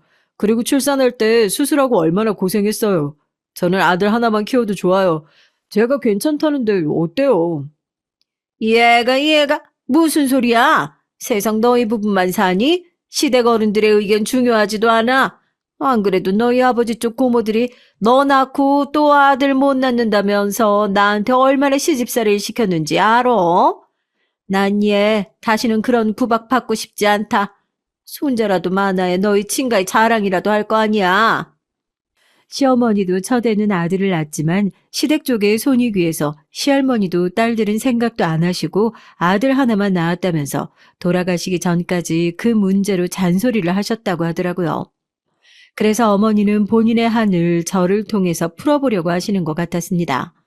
그렇지만 저는 그 아픈 수술을 또 한다는 것에 너무 심한 트라우마가 생겨서 시어머니에게 선뜻 둘째를 갖겠다는 말을 할 수 없었어요. 남편은 시어머니가 둘째 낳으라고 압박을 주실 때마다 제 편을 들며 한 6개월 버티다가 시어머니가 도무지 포기를 안 차 어느 날 제게 말하더라고요. 당신이 힘든 건 알겠는데 그래도 어머니가 저렇게 고집을 꺾지 않으시니까 우리 둘째 가져보는 건 어때? 첫애가 힘들지 둘 키우는 건 그렇게 힘들지 않다고 하던데. 그리고 우리 노후를 위해서도 애는 좀 많은 게 좋지 않겠어? 여보, 아무리 그래도 나 너무 무서워요. 또 그런 큰 수술 힘들고 하고 싶지 않아. 그리고 애들한테 우리 봉양해달라고 하는 시대는 끝났잖아. 우리는 알아서 노후 준비해야지. 앞으로 얼마나 살기 힘들어질지 모르는데 애를 많이 낳으면 앞으로 당신이 더 많이 길게 벌어야 돼요. 그래, 알아. 내 나이가 더 많아지기 전에 둘째까지만 갖자, 응? 둘 낳아놓으면 어머니가 더 이상 손주 타령 하시지 않을 거야. 대신 이번이 마지막이에요. 더 이상 수술하는 거 나한테 너무 벅찬 일이니까 당신도 이해해줘요. 그리고 어머니께도 이번은 딸이든 아들이든 마지막이라고 못 봐가지고 말이죠. 알았죠? 그래, 고마워. 당신 정말 힘들게 안 할게. 애들이 둘이 되면 둘이 잘 놀 거야. 그 가임 기간에 맞춰서 저는 둘째 갖기에 성공했습니다. 남편이 피임을 하지 않으니 아기는 금방 생겼어요. 둘째 임신 기간은 첫애보다 체력적으로 훨씬 힘이 들었지만 반대로 출산이 쉬웠습니다. 수술을 해야 해서 날짜를 잡았으니까요. 그리고 둘째는 시어머니의 희망과는 반대로 딸이었지만 저는 더 이상 아이를 가질 수 없다고 시부모님께 못을 박아 뒀습니다. 남편도 동의했기에 둘째의 돌잔치를 끝내고 정관 수술을 했고요. 둘째가 태어나고 그렇게 한 3년이 지나자 둘째도 어린이집에 가게 됐고 저는 아기를 어린이집에 맡기는 김에 저도 새 직업을 갖기 위해서 사이버대학교 유아교육과로 등록을 했어요. 집에서 조용한 시간에 노트북으로 강의를 듣고 공부를 하면 유아교육과 졸업장이 생기는 것이니까 저로서는 정말 감사한 일이었죠. 오전 시간에 대학 수업을 듣고 애들이 하원하면 애들과 정신없이 저녁 시간 보내다 보면 한 7, 8시쯤에 남편이 들어왔습니다. 그러면 저는 남편에게 애들을 재워달라고 맡긴 후 제 공부를 하거나 다음날 먹을 반찬을 만드는 등 힘든 육아에서 벗어날 수가 있었어요. 이런 평화로운 시간이 매일 계속됐으면 얼마나 좋았을까요? 애들이 커서 둘 다 초등학교와 유치원에 입학하니 남편은 더 이상 육아에 자기 도움이 필요 없다고 생각했는지 점점 늦게 들어오기 시작했습니다. 저는 유아교육과 졸업장을 따고 나서 둘째가 다니던 아파트 단지 앞 어린이집에 취직을 해서 계속 근무를 하고 있었거든요. 한 달에 150만 원이 조금 안 되는 돈이긴 했지만 우리 형편에 집도 사야 했고 애들의 교육비는 점점 많이 들어갈 것을 생각하면 어린이집 교사를 그만둘 수는 없었어요. 저와 남편은 점점 저녁에 달라는 시간을 가지는 일이 뜸해졌습니다. 여보, 오늘도 늦어요? 오늘도 외부 접대 있고 회사 다시 들어가 봐야 하니까 먼저 자. 기다리지 말고. 그래요. 너무 늦지는 말고 나도 내일 일찍 나가야 하니까 먼저 잘게. 애들 깨우지 말고 조용히 들어와요. 알았어. 그럼 잘 자고 새벽 1~2시쯤에는 들어갈 거야. 남편의 전화를 끊고 나서 보니 벌써 밤 11시가 넘었습니다. 자기가 사장도 아닌데 무슨 일을 그렇게 열심히 하는 걸까요? 그렇게 일을 열심히 할 거면 야근 수당이라도 넉넉히 받으면 좋으련만 남편이 매월 가져다 주는 월급에서 100만 원은 자기 용돈으로 떼고 항상 같은 금액이라서 야근 수당을 저한테 따로 챙겨주는 것도 같지 않았어요. 아니 애초에 야근 수당을 받긴 하는 걸까요? 그러나 저는 그런 의문점이 들어도 남편에겐 전혀 묻지 않았습니다. 꼬치꼬치 캐묻다 보면 남편이 화를 낼 것이고 필시 싸움으로 이어질 것을 알았기 때문에 하고 싶은 말이 있어도 저는 꾹 눌러 참는 편이었거든요. 싸운 후에 분위기가 싸해지는 그 느낌을 제가 못 견디는 것도 있었고요. 그렇게 그럭저럭 남편과 결혼 후 15년을 살았습니다. 매일 행복하진 않아도 별다른 일이 없어 감사한 세월이었죠. 그런데 그렇게 생각한 것은 저뿐이었나 봅니다. 남편은 어느 날 배가 너무 아프다고 하더니 회사를 결근하겠다고 하더라고요. 이제 중년의 나이를 넘어 장년에 접어들고 있는 남편이라서 2년에 한 번씩 꼬박꼬박 건강검진을 받았거든요. 그러나 의사의 말로는 나이에 비해서 건강하고 약간의 위험만 발견이 된다는 정도로 건강에는 별 문제 없는 줄 알았던 남편이 결근할 정도로 배가 아프다니 저는 걱정이 안 될 수가 없었습니다. 여보, 당장 병원에 가서 검사 받아보라니까?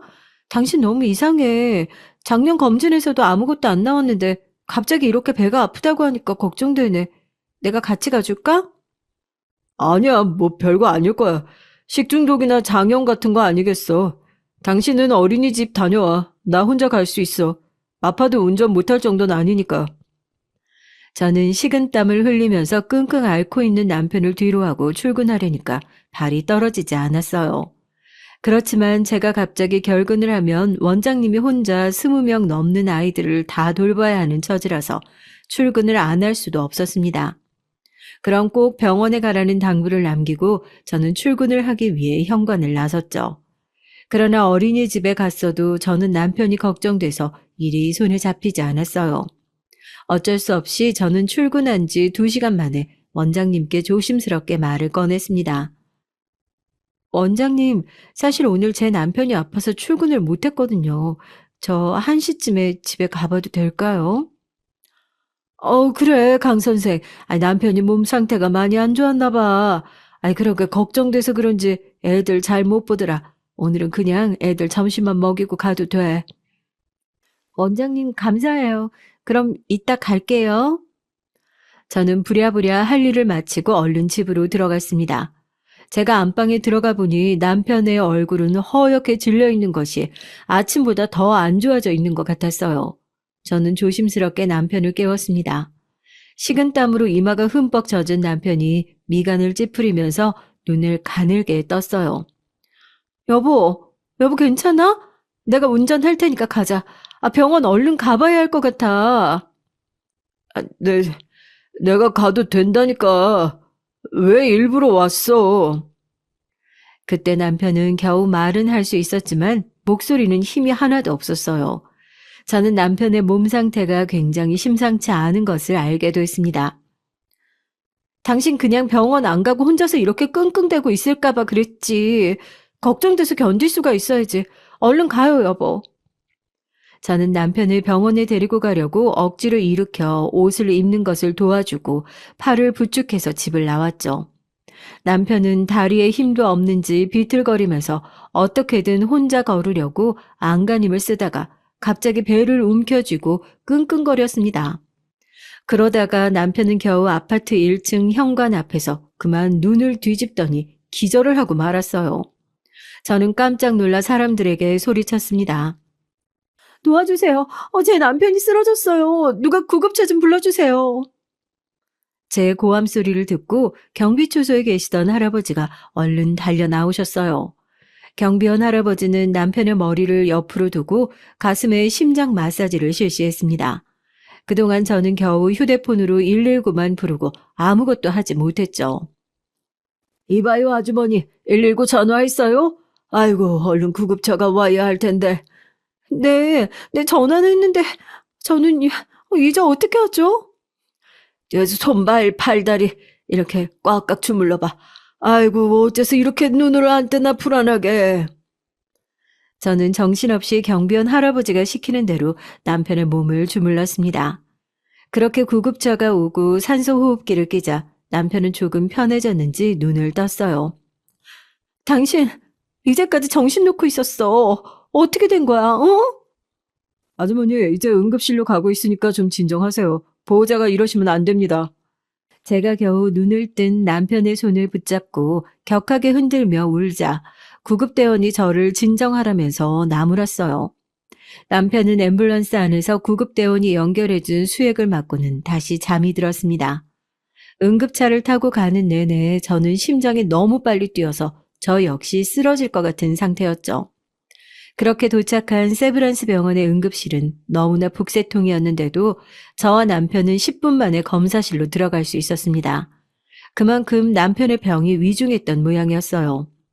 남편은 전신 MRI를 찍고 기초 검사들을 시행한 후 응급실을 떠나 일반 병실로 이동했어요. 급히 입원 준비물을 사서 병실로 들어오니 간호사가 의사 선생님이 보자고 한다며 저를 데리고 순환소화기 내과로 가는 것이었습니다. 저는 불안한 마음에 발을 동동 구르다가 진료실에 들어갔어요. 그 안에서 의사에게 경악할 소리를 들어야만 했습니다. 어째서 이렇게 될 때까지 한 번도 대장 내시경 안 하셨나요? 한국인이면 모두 만 40세부터 대장 내시경도 해야 하는 걸로 알고 있는데. 네? 저희 남편 국가건강검진 다 받았어요. 그런데 왜, 무슨 병인데요? 혹시 심각한 건가요? 네. 대장암 말기신데 기록 보니까 다른 건 다 검사하셨는데 대장 내시경을 매번 빼고 하셨던데요. 직장까지 암이 퍼졌고 다른 검사 결과 봐야 알겠지만 장 쪽이 모두 안 좋아요. 그럴 리가, 고기도 잘 먹고 한 번도 아프다고 한 적이 없어요. 배가 아파서 기절한 것도 이번이 처음인데요? 배변도 잘하는 편이었는데 어떻게 그럴 수가 있어요? 차트상에는 그렇게 나와요. 환자분이 어떻게 참으셨는지 저도 모르겠습니다. 엄청 아프셨을 텐데요. 일단 수술을 해봐야 알겠지만 전이가 너무 광범위하게 되어 있어서 암을 모두 제거하기는 힘들 것 같습니다. 수술이 잘 되면 모르지만 아니면 6개월이나 1년이 최대일 것 같습니다. 저는 머리를 한 대 얻어맞은 것처럼 띵했어요. 이제까지 의지하고 결혼 생활을 같이 버텨왔던 남편의 암 선고는 저한테 큰 충격이었기 때문이었습니다. 저는 진료실을 나온 후 어떻게 병실로 돌아왔는지도 모를 정도로 정신이 없었어요. 제가 뭘 잘못했기에 하나님이 이렇게 벌을 내리시는 걸까요?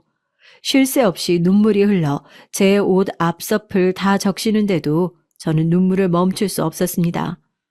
잠들어 있다가 눈을 뜨고 제 얼굴을 본 남편이 천천히 입을 열었습니다. 왜 그래? 의사가 나 많이 아픈 병이래? 아니야. 며칠 입원하면 나을 거래. 너무 걱정하지 마. 저는 힘없는 남편의 목소리에 거짓말을 해야만 했어요. 단 며칠이라도 남편을 마음 편하게 해주고 싶다는 생각에서 나온 거짓말이었던 것 같습니다. 그러자 남편은 제 표정에서 검사 결과를 읽어낸 듯 절망스러운 목소리로 말했죠. 설마 나 죽을 수도 있대? 당신 눈이 흔들리는 게 완전히 거짓말 같아. 잘은 몰라도 어쨌든 중증인 거지? 우리 애들 불쌍해서 어떡해? 여보, 그런 말 하지 마요. 희망을 가져야지. 대장암이라고는 하지만 수술만 받으면 좋아질 거야. 왜 검진할 때 대장 내시경만 안 했어? 그게 너무 무서워서 그랬지. 내가 거기에 호스를 집어넣다니 말도 안 되잖아. 그건 절대 못 참을 것 같아서 매번 의사한테 안 하겠다고 했어. 조금이라도 빨리 발견했으면 이렇게까지는 안 됐을 텐데. 어쨌든 지금은 수술밖에 방법이 없어요. 최대한 빨리 수술 받자. 저의 간절한 말투에 남편은 잠시 시간을 두고 고민하는 듯 했지만 남편의 입에서 나온 대답은 뜻밖이었습니다. 싫어. 나 수술 안 받을 거야. 우리 퇴원하자. 응? 나 집에서 죽고 싶어. 병원에서 이렇게 마지막 보내고 싶지 않아. 제발 나 좀 퇴원시켜줘, 여보. 남편의 청천벽력 같은 말에 저는 귀를 의심했어요. 아니, 수술을 안 받겠다니요. 조금이라도, 단 몇 년이라도 더 삶을 연장해야죠. 그래야 우리 애들한테도 아빠로서 좀 더 곁에 있을 수 있지 않겠습니까? 그런데 말도 안 되는 억지를 쓰면서 고집을 부리는 남편의 속내를 도저히 이해할 수가 없었습니다. 그 후부터 남편은 밥도 안 먹고 며칠 동안 병실에 병만 보면서 누워 있었어요. 제가 아무리 어르고 달래며 밥을 먹고 수술을 받자고 해봤어도 남편의 돌같이 굳은 마음은 돌릴 수 없었습니다. 저는 할 수 없이 남편의 뜻대로 퇴원을 할 수밖에 없었죠. 남편이 퇴원하던 날 의사 선생님은 고개를 흔들면서 말했습니다. 수술 안 받으시면 거의 6개월 후면 돌아가실 수도 있어요. 지금은 퇴원시켜드리지만 보호자분께서 얼른 환자분 설득하세요. 아시겠습니까? 네, 꼭 남편 마음 돌려서 수술 받으러 오겠습니다. 꼭 다시 올게요. 의사 선생님, 죄송합니다. 저한테 죄송하실 건 없죠. 하지만 환자분이 살겠다는 의지가 없으시면 환자분의 수명이 얼마 안 남았다는 것만 명심하십시오. 남편은 그렇게 억지로 고집을 부려 퇴원을 했고 집으로 가는 내내 굳은 얼굴로 한마디도 하지 않았어요. 옆자리에 있는 수많은 약통들이 한 보따리 있었지만 남편은 아직도 본인이 걸린 대장암 말기에 대해 크게 심각성을 느끼지 못하는 것 같았습니다. 아, 집에 오니까 훨씬 기분이 나아지네. 이것 봐. 병원에 있으면 사람이 더 빨리 죽어버린다니까. 두고 봐. 그 의사 말대로 되지 않을 거야. 내가 시험불안요. 어림도 없지. 집에 도착하자 남편은 배가 아파 얼굴을 찡그리면서도 밝은 목소리로 일부러 크게 말했습니다. 저는 걱정이 되어서 남편에게 채근하듯 말했어요. 얼른 씻고 쉬어요. 침대에서 나오지 말고 뭐라도 필요한 거 있으면 나 불러요. 저는 그렇게 남편을 안방 침대에 눕게 한 다음 밖으로 나왔죠. 문득 휴대폰을 보니 시어머니로부터 20통이 넘는 전화가 와 있었습니다. 저는 길게 한숨을 내쉬었어요. 시어머니도 70이 넘은 연세에 심장도 안 좋으신데 남편이 시한부 선고를 받았다고 사실대로 말씀드리면 놀라서 쓰러질 염려도 있으니까요. 그래도 전화를 안 드릴 수도 없어서 저는 무거운 마음으로 시어머니에게 전화를 했습니다. 애미야, 어떻게 된 거니? 아니, 무슨 병이길래 며칠간 퇴원도 못하고 우리 아들이 병원에 있었던 거야. 설마 혹시 중환병이냐? 암이라도 걸린 거야? 시어머니의 예리한 물음에 제가 대답을 못하고 머뭇거리자 어머니는 눈치를 채신 것 같았습니다. 곧이어 땅을 치며 통곡하는 소리가 수화기 너머로 크게 들려왔죠. 아이고, 우리 불쌍한 아들이 어쩌면 좋냐?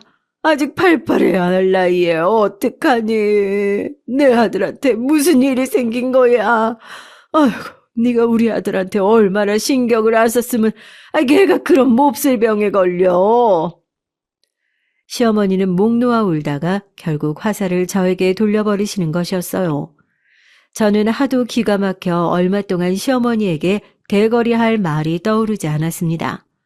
밥도 끼니마다 잘해 먹이고 남편의 신경도 건드리지 않고 남편이 늦게 들어오든 뭘 하든 그다지 잔소리도 안 했는걸요. 그런데 제가 도대체 무슨 잘못을 했다고 이런 억울한 누명이 어디 있을까요? 저는 어머니께 서운함이 폭발해서 따지듯이 물었습니다. 어머니, 그 사람이 제때 내시경 검사를 안 한 게 잘못이죠. 왜 제가 잘못했다고 말씀하시는 건가요? 죄송하지만 저는 남편에게 잘못한 게 없어요. 아니, 얘가 너는 그게 무슨 말버릇이냐? 늙은 시어미한테 이 사람 말대꾸를 다 하니? 아니, 네가 아내로서 의무를 다했으면 네 남편이 그렇게 병에 걸릴 이유가 어디 있어? 네가 남편한테 손톱만큼도 관심이 없으니까 그런 병이 생겼어도 몇 년간이나 몰랐을 거 아니냐? 어머니, 병이 사람 가려가면서 오는 것도 아니잖아요. 저는 우리 그이한테 아내로서의 의무를 다했다고 생각해요. 그래도 그 사람이 병에 걸린 건 맞으니까 어떻게든 수술 받게 해서 생명 연장해야죠. 그 사람은 제 말은 안 들으니까 어머니께서 설득 좀 해주세요. 부탁드려요. 시어머니는 화가 나셨는지 제 부탁을 다 듣지도 않으시고 뚝 전화를 끊어버리셨습니다. 시아버지가 몇 년 전에 돌아가신 후 어머니도 건강이 안 좋으셨는데 큰아들인 남편까지 아프다는 소식을 들었으니 마음이 힘드셨을 것은 저도 이해가 가더라고요. 하지만 어머니는 그 모든 원인이 꼭 저에게 있다는 식으로 말씀을 하셔야만 했는지 그 부분이 너무나도 억울했어요. 그 후로 저는 어린이집에 출근하던 것도 그만두고 집에서 남편의 병간호를 자처했습니다. 남편은 아직 혼자서 밥 먹고 화장실도 갈 수 있으니 그럴 필요는 없다고 강경하게 말했지만 제가 스스로 걱정이 돼서 다시 일을 나간다는 것이 마음에 걸렸죠. 그리고 아이들에게도 학교에서 돌아오면 남편 곁에 조금이라도 시간을 보내도록 시켰습니다. 지금은 공부보다도 얼마 남지 않은 아빠 곁에서 같이 있어드리는 게 보람된 일이야. 그러니까 하루에 1시간 이상은 아빠와 대화도 하고 팔다리도 주물러 드리고 해. 암투병이라는 게 너무나도 힘들어. 약을 먹으면 머리도 다 빠지고 계속 살도 빠지는 거야. 그러니까 우리 둘이 아빠의 힘이 되어드리자. 알았지? 아이들은 처음에는 아빠가 암에 걸렸다는 저의 말을 듣고 많이 울며 슬퍼했지만 당장 남편이 겉으로는 그렇게 많이 아파 보이지 않자 점점 불평을 터뜨리기 시작했어요. 그 당시 중3이던 아들은 한창 사춘기 시절이라 이런 철없는 소리도 하더라고요. 하지만 아빤 우리들 어릴 때 같이 놀아준 적도 없고 친구 만나러 나가고 주말에도 일한다고 우리 곁에 잘 있어주지 않았는데 왜 나는 아빠 곁에 계속 있어드려야 한다는 거예요? 맞아. 아빤 못됐어. 우리 어릴 때 놀이동산에도 같이 안 가주고 주말에 혼자 낚시 가고 그랬잖아. 그런데 왜 우리는 친구도 못 만나고 아빠 옆에서 시간 보내야 돼? 나 아빠 옆에 있기 싫어. 딱히 할 얘기도 없고. 초등학교 6학년이던 딸 역시 평소에 아빠에 대한 반감이 심했던 모양입니다. 하지만 몸이 아플 때는 가족이 힘이 되어줘야 한다는 저의 설득에 아들, 딸은 뚱한 얼굴로라도 고개를 끄덕였죠. 아이들에게는 아직 아버지의 죽음이라는 것이 크게 와닿지는 않는 모양이었어요. 저는 집에서 남편을 간호하면서 어떻게든 수술을 하도록 남편의 마음을 돌려보려고 시간이 날 때마다 남편에게 권했죠. 처음에는 완강하게 다시 입원하기를 거부하던 남편도 항암 치료가 오래 지속되자 구역질을 자주 하며 급격히 살도 빠지고 힘들어했습니다. 게다가 화장실을 못 가서 성인용 기저귀를 차게 되자 사춘기 아이들 볼 면목이 없다면서 요양병원에 입원을 해야겠다고 하더라고요. 대장암 진단을 받은 지 6개월이 지나자 저도 슬슬 남편의 고집에 질리고 간호에 지쳐가던 참이라 남편이 먼저 제안을 한 것이 너무나도 반가웠습니다. 저는 혹시라도 남편이 고집을 꺾지 않을까 하는 희망을 가지고 다시 한번 남편에게 말했죠. 대학병원 가서 수술받고 암병동에 들어가는 게 더 나을 것 같은데, 여보. 당신만 마음 돌려주면 여러 사람이 편해질 것 같아. 어차피 수술 받아봤자 틀렸다고 할 게 뻔해. 이대로 있다가 죽는 게 나아. 사실 나 이미 유언장도 써놨어. 그러니 그 얘기는 이제 그만하자. 애들 보기 불편할까봐 요양병원 가겠다는 거야. 요양병원 비용도 만만치 않은데 어떻게 해. 난 당신 계속 간호해야 하는데, 그러니까 나을 생각을 해야지. 아무리 수술 쪽으로 설득을 해보려고 해도 남편은 꼼짝도 하지 않았어요. 참 제 처지는 생각을 안 해주면서 황소고집만 부리는 나쁜 사람 아닌가요? 저는 남편의 고집에 그냥 두 손 두 발 다 들었습니다. 결국 남편의 소망대로 저는 집에서 최대한 가까운 요양병원에 남편을 입원시켰고 요양보호사를 고용해서 제가 일하는 낮 시간 동안에는 대신 남편을 돌볼 수 있도록 했어요. 다행히 요양보호사 고용하는 비용이 제 부담금은 10만 원이면 됐기 때문에 저는 다시 어린이집 교사로 근무하면서 밤에는 학원에서 돌아온 아이들 밥을 챙겨준 후 병원에 가서 요양보호사와 교대해서 남편을 돌볼 수 있었습니다. 그렇게 가망 없는 나날이 시작됐습니다. 요양병원에 입원한 지 한 달쯤 지나자 남편은 코에 산소호흡기를 끼지 않으면 숨을 쉴 수 없을 만큼 악화됐어요. 저는 겁이 덜컥 났습니다. 점점 살이 빠지고 눈이 푹 꺼져가는 남편의 모습은 이제 말기 암 환자의 꺼져가는 생명 그 자체였죠. 어느 날은 좀 생기가 있어 보이다가도 그 다음 날에는 의사를 불러야 할 만큼 나빠지는 남편의 상태를 보면서 저는 밤마다 눈물로 밤을 지새웠어요. 비록 남편의 병원비를 대야 했기 때문에 어린이집에서는 억지로 나가고 있었지만 제 심정은 남편을 아침부터 밤까지 수발 들어주고 싶은 마음뿐이었죠. 제가 고용한 요양보호사는 저보다 대여섯 살 많은 아줌마였는데 제가 너무 힘든 날에는 가끔 부탁을 하면 밤까지 요양병원에서 지내면서 기저귀를 갈아야 하는 남편의 수발을 들어줄 만큼 좋은 사람이었습니다. 사모님, 그렇게 힘들면 들어가서 쉬세요. 남편분은 제가 밤새 돌볼게요. 저는 집에 가봐야 기다리는 사람도 없으니까 가셔서 애들 챙기세요.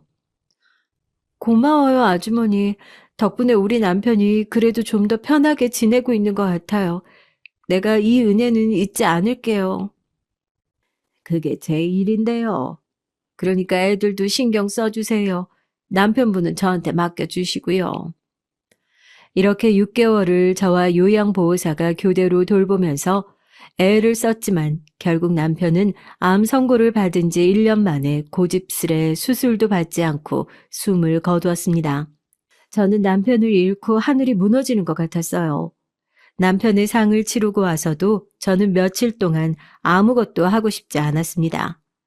그런 저를 보면서 속을 끓이신 친정 어머니는 제가 첫 애를 낳은 지 16년 만에 다시 저희 집에 오셔서 저 대신 아이를 돌봐주고 학교를 보내주셨습니다.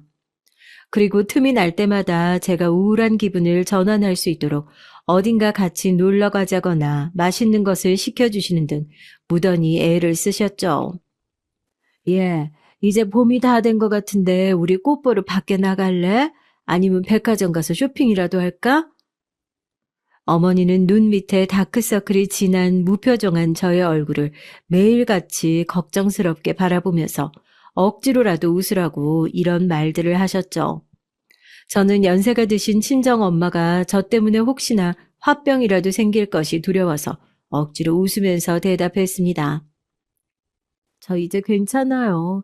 그러니까 엄마 집에 내려가세요. 나도 이제 정신 차렸으니까 내 애들 내가 돌봐야지. 엄마, 그동안 못난 딸 때문에 너무 힘들었죠. 죄송해요. 이제 현실로 돌아와야지. 그래, 다행이다. 네가 정신을 차려야 네 자식들도 힘을 낼 수 있어. 나도 네 아버지 돌아가셨을 때 처음엔 다 놓고 죽고 싶었는데 어린 너희들 생각해서 이 악물고 일상생활로 돌아갔단다. 그러니 너도 이제 힘을 내. 정신이 나간 사람처럼 무표정하게 앉아있던 제가 이런 말을 하니 어머니의 얼굴이 환해지셨죠. 드디어 제가 우울증에서 탈출했나 보다 생각을 하셨는지 어머니는 기뻐하시며 다시 청주로 내려가셨습니다. 저는 남편이 죽은 3개월이 지나도록 아직 남편의 유품 정리를 할 생각도 하지 않고 있었어요. 남편의 휴대폰도 아직 해지하지 않았기에 어느 날 저는 꺼져 있던 남편의 휴대폰을 무심코 켜봤습니다. 그러다가 거기서 기함할 사실을 하나 알게 됐습니다. 남편은 분명히 죽었는데 남편의 카톡 메시지가 몇 개 쌓여 있는 것이 아니겠어요? 설마 남편이 죽은 줄 모르고 있는 남편의 지인이 있는 것일까 하는 생각에 저는 카톡을 확인해 보다가 정말 기절하는 줄 알았습니다. 그 카톡의 내용이 너무 어처구니가 없었기 때문이죠. 자기야, 요즘 들어서 연락이 없네? 혹시 몸이 많이 안 좋아진 거야? 급한 일이 생겨서 나도 자기 병문안을 못 갔었네. 저는 그 문자를 보고 깜짝 놀라 눈이 휘둥그레졌어요. 남편에게 내가 모르는 내연녀가 있었다는 증거가 떡하니 휴대폰에 남아있는 줄은 상상도 못했기 때문입니다. 게다가 남편은 그 카톡을 지우지 않고 다 가지고 있었어요. 여자의 이름은 영미라고 저장이 되어 있었습니다. 저는 영미와 남편의 카톡 대화방을 천천히 다 훑어보기 시작했습니다. 거기서 나오는 남편의 불륜의 증거들이 눈덩이처럼 불어나는 것을 보고 저는 화가 나서 견딜 수가 없었어요. 아니, 이 여자들은 언제 만나고 다닌 거지? 1년간이나 아팠으면서 그래도 뒷구멍으로 할 짓은 다 하고 다녔던 거 아니야? 진짜 어이가 없어서 죽은 후에도 사람이 어쩜 이렇게 뻔뻔한 거야? 그중에서 저에게 제일 충격을 준 남편의 불륜 상대는 바로 그 요양보호사였습니다. 저는 그 요양보호사와 남편이 주고받은 카톡을 찾아보면서 그 적나라한 내용에 손이 부들부들 떨리더라고요. 여보, 오늘 정말 좋았어. 자기 덕분에 목욕도 잘했고 밤에도 좋았어. 당신이 해온 반찬 너무 맛있더라. 고마워. 나 만약이라도 건강해지면 당신이랑 살고 싶다. 마누라가 아니라 당신이 더 예쁘고 좋아. 어머, 나도 어젯밤에 자기 멋있더라. 내가 와이프보다 나이는 많은데 그래도 내가 더 예뻐? 오늘도 당신 마누라 안 온다니까 밤에 같이 자자. 나도 여보 사랑해. 남편이 그 요양보호사와 주고받은 카톡의 내용이 이런 정도였으니 제가 얼마나 화가 머리끝까지 났는지 여러분도 다 짐작이 가실 거라고 생각합니다. 거기다 문자뿐만 아니라 그녀가 나란히 우통벗고 누워있는 남편의 사진이나 동영상 같은 걸 보면서 저는 저절로 주먹이 쥐어지고 뒤통수가 아팠어요. 어쩐지 그 여자가 저 대신 밤새 남편을 돌보겠다고 먼저 제안을 했던 이유가 바로 이것이었습니다. 저는 아무런 의심 없이 그 여자의 시커먼 속셈을 온전히 선의에서 나온 서비스 정도로 생각했던 것이었죠. 제가 없을 때마다 남편과 그 여자가 눈이 맞아 병원 입원실에서 온갖 더러운 짓을 했을 거라는 상상을 하니 뒷목을 잡고 쓰러져도 모자랄 것만 같았어요. 게다가 남편 장례식장까지 일부러 와서 저보다 더 슬퍼하면서 제 손을 잡고 그 여자가 한 말이 더 가관이더라고요. 사모님, 남편분이 돌아가셔서 어떡해요. 아이고, 그렇게 좋은 남자 세상에 없었는데 앞으로 어떻게 험한 세상을 살아나갈지 저도 깜깜할 것 같네요. 사모님도 힘내세요.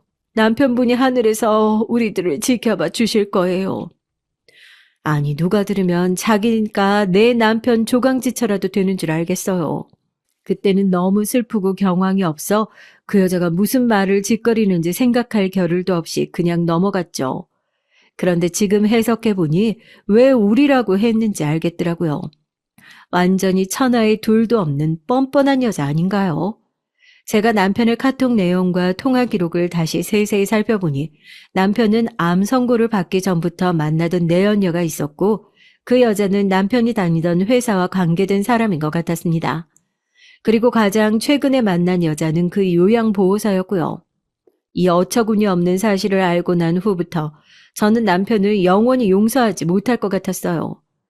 또다시 밤에도 잠을 자지 못하고 먹지도 못하는 날들이 계속됐습니다.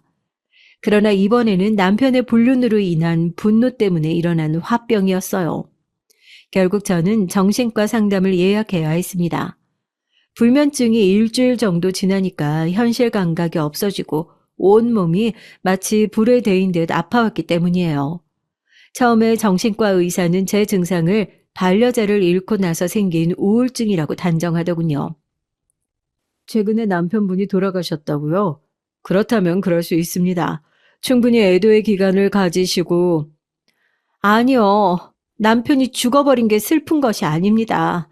전 생전에 그 인간이 저를 배신했다는 사실을 알고 열이 받아서 견딜 수가 없어요. 전 이제 어쩌면 좋을까요? 저희 대답이 뜻밖이었던지 의사 선생님의 얼굴에 잠시 놀람의 빛이 스쳐 지나갔지만 금방 가식적인 미소를 지으면서 저에게 위로의 말을 건넸어요. 네, 화가 나시겠죠. 충분히 이해합니다. 생전에 모르는 남편의 부정을 뒤늦게 알게 됐으면 어느 누구라도 환자분처럼 힘들어하실 겁니다. 하지만 지금은 이 세상에 안 계시잖아요. 지나간 일은 최대한 잊어버리는 것이 환자분의 앞으로의 미래에 좋을 겁니다. 수면을 도와주는 약을 지어드릴 테니까 다음에 또 뵙죠. 하지만 저는 의사의 위로가 하나도 귀에 들어오지 않았습니다. 가장 못된 인간은 이미 제가 복수를 하기도 전에 죽어버렸지만 남편과 노란한 여자들에게 제가 한마디라도 해주지 않으면 도저히 이 분한 마음이 풀릴 것 같지 않았어요. 집에 돌아온 저는 남편의 옷도 책들도 모두 다 쓰레기 봉투에 넣어서 내다 버리고 시댁 근처에서 남편과 살던 집도 부동산에 내놓아 버렸어요. 무엇이라도 남편과 관련된 것들은 다 버리고 없애야 속이 시원할 것 같았습니다. 그리고 시부모님들과도 당연히 절연을 할 생각이었어요. 시어머니가 이런 남편의 불륜을 정말 몰랐을까 하는 의심이 생기더군요. 저는 그러고도 분이 풀리지 않아 잔뜩 화가 난 상태로 남편의 첫 번째 상간녀에게 전화를 했습니다. 같은 회사였다는 그 여자는 뻔뻔하게도 제가 전화한 이유를 듣더니 아무렇지도 않은 목소리로 말했어요. 그 남자 사실 저한테 그저 스쳐가는 사람이었으니까 걱정하지 마세요. 그냥 그 사람 병들었다는 소식 듣기 전에 끝내버렸어요. 그 문자는 갑자기 술 먹고 생각이 나서 보내본 거고요. 뭐라고? 당신 혼자서 끝냈다면 다해요? 남편이 죽은 이제야 나는 그 사실을 알았다고. 내가 당신 세상 곱게 못 살게 해줄 테니까 그런 줄 알아. 그리고 나 당신 고소해서 정신적 피해 배상 주장할 거야. 남편이랑 당신 불륜으로 나는 지금 정신과 치료받고 있다고. 그러나 그 여자는 눈 하나 깜짝하지 않고 그대로 전화를 끊어버렸습니다. 그리고 얼마 안 가서 문자가 하나 오더라고요.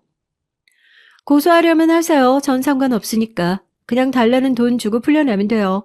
그리고 불륜 상태가 죽어버렸는데 겨우 그딴 문자 몇 통 가지고 나한테 유죄 판결 나긴 쉽지 않을걸요? 그 속 터지는 문자를 읽고 저는 너무 화가 나서 정신을 차릴 수 없었습니다.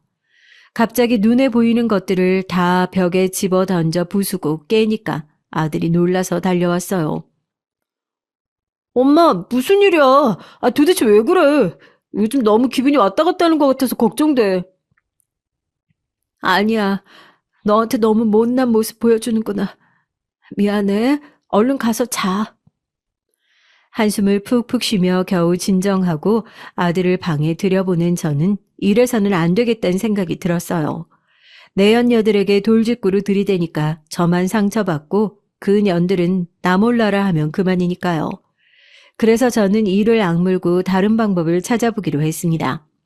저는 남편이 죽은 지 3개월 만에 그 요양보호사에게 전화를 했어요. 보호사님, 어떻게 지내세요? 혹시 시간 나면 내일이라도 같이 차 한잔 해요. 남편 죽고 나서 제가 고맙다는 말 한마디 못해서 마음에 걸렸거든요. 그렇게 잘해주셨는데.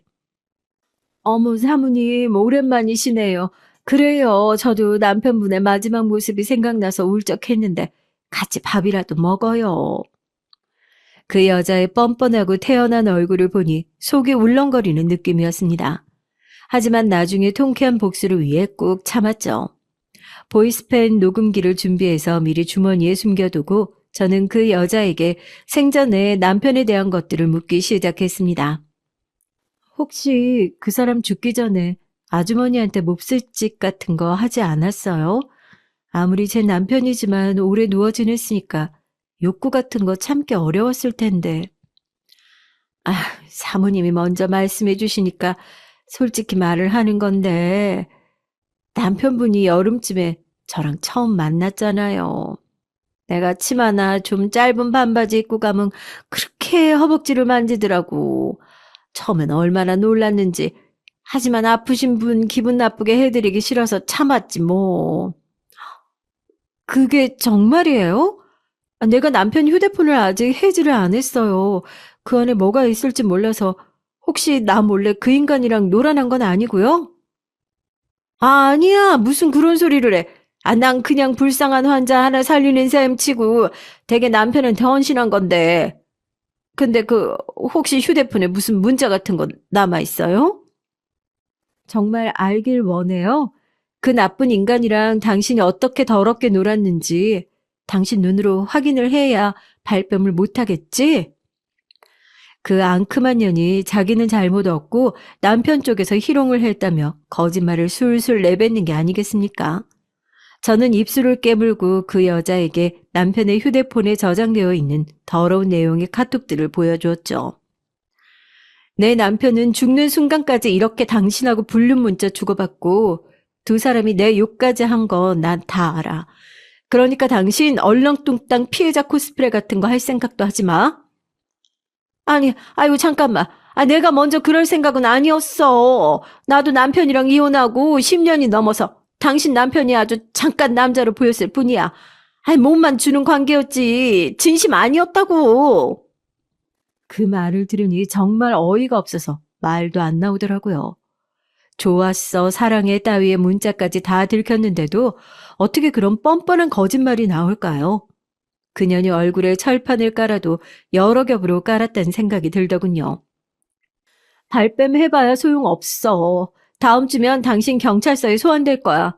내가 남편이 이미 죽어서 너랑 같이 감옥에 못 보내는 게 한이다. 두고 봐. 어디 가서 다시는 요양보호사로 벌어먹고 못 살게 만들어 줄 테니까. 그리고 나 당신이랑 남편의 불륜 사실 알고 충격받아서 정신과 치료 다니고 있으니까 그것도 손해배상 청구하면 당신 이제 빈털털이 되는 것도 시간 문제일 거야. 아유, 사모님. 제발 한 번만 용서해 주세요. 저 이 직업 그만두면 뭐 할 수 있는 것도 없어요. 제발. 제가 5천만 원 합의금 드릴 테니까 고소만 하지 말아주세요. 네? 요양보호사가 급기야 저에게 싹싹 빌기 시작했지만 저는 그 여자를 봐줘야 할 아무 이유가 없잖아요. 죽는 그 순간까지 남편과 바람을 피운 내연녀를 용서하기엔 제 배신감이 너무 크고 깊었습니다. 내가 왜 너희들을 용서해줘야 하는데? 그깟 돈 안 받아도 상관없어. 난 나를 기만한 너와 내 남편을 단죄하고 싶어. 하지만 남편 죽어버렸으니까 너야말로 명예훼손이라든지 기만죄로 고소 좀 당해봐. 자, 여기 네가 말한 모든 말들이 녹음되어 있거든? 그러니까 어디 도망갈 구석도 없다는 거 명심해둬. 저는 자켓 안주머니에 숨겼던 보이스펜을 꺼내 그 불륜녀의 눈앞에 흔들어 보이고는 천천히 다시 품속에 집어넣었습니다. 그리고는 그녀의 뻔뻔한 낯짝에 물을 확 끼얹어주고는 뒤도 돌아보지 않고 카페를 나왔죠. 저는 지금 남편과 불륜을 했던 여자들을 싸잡아 고소할 계획입니다. 남편의 핸드폰에서 가장 관계가 깊어 보이는 그 두 사람을 중점적으로 파헤쳐서 제 명예훼손과 그로 인한 정신적 피해 보상을 청구하려고 해요. 그렇게라도 하지 않는다면 남편에게 헌신한 지난 날이 너무 억울할 것 같아서요. 어느 날 TV를 보는데 드라마 대사 중 그런 말이 나오더군요. 헌신하다가 헌신짝 된다라는 말인데요. 완전 제가 하고 싶은 딱 그 말이더라고요. 이 사건을 계기로 저는 남자를 믿지 못하게 돼버렸습니다. 앞으로도 누구든 저에게 잘해준다고 해서 무턱대고 믿지 않으려고 해요. 암담하고 부끄러운 일이지만 우리 사회는 이미 불신의 사회가 됐다고 생각합니다. 제 파란만장한 인생은 이제 반 정도 지나갔으니 남편의 불륜녀들을 응징하고 나서는 혼자서 어디 여행이라도 떠나서 마음을 정리해 보려고 해요. 여러분, 오늘 제 사연은 여기까지입니다. 끝까지 들어주셔서 감사합니다.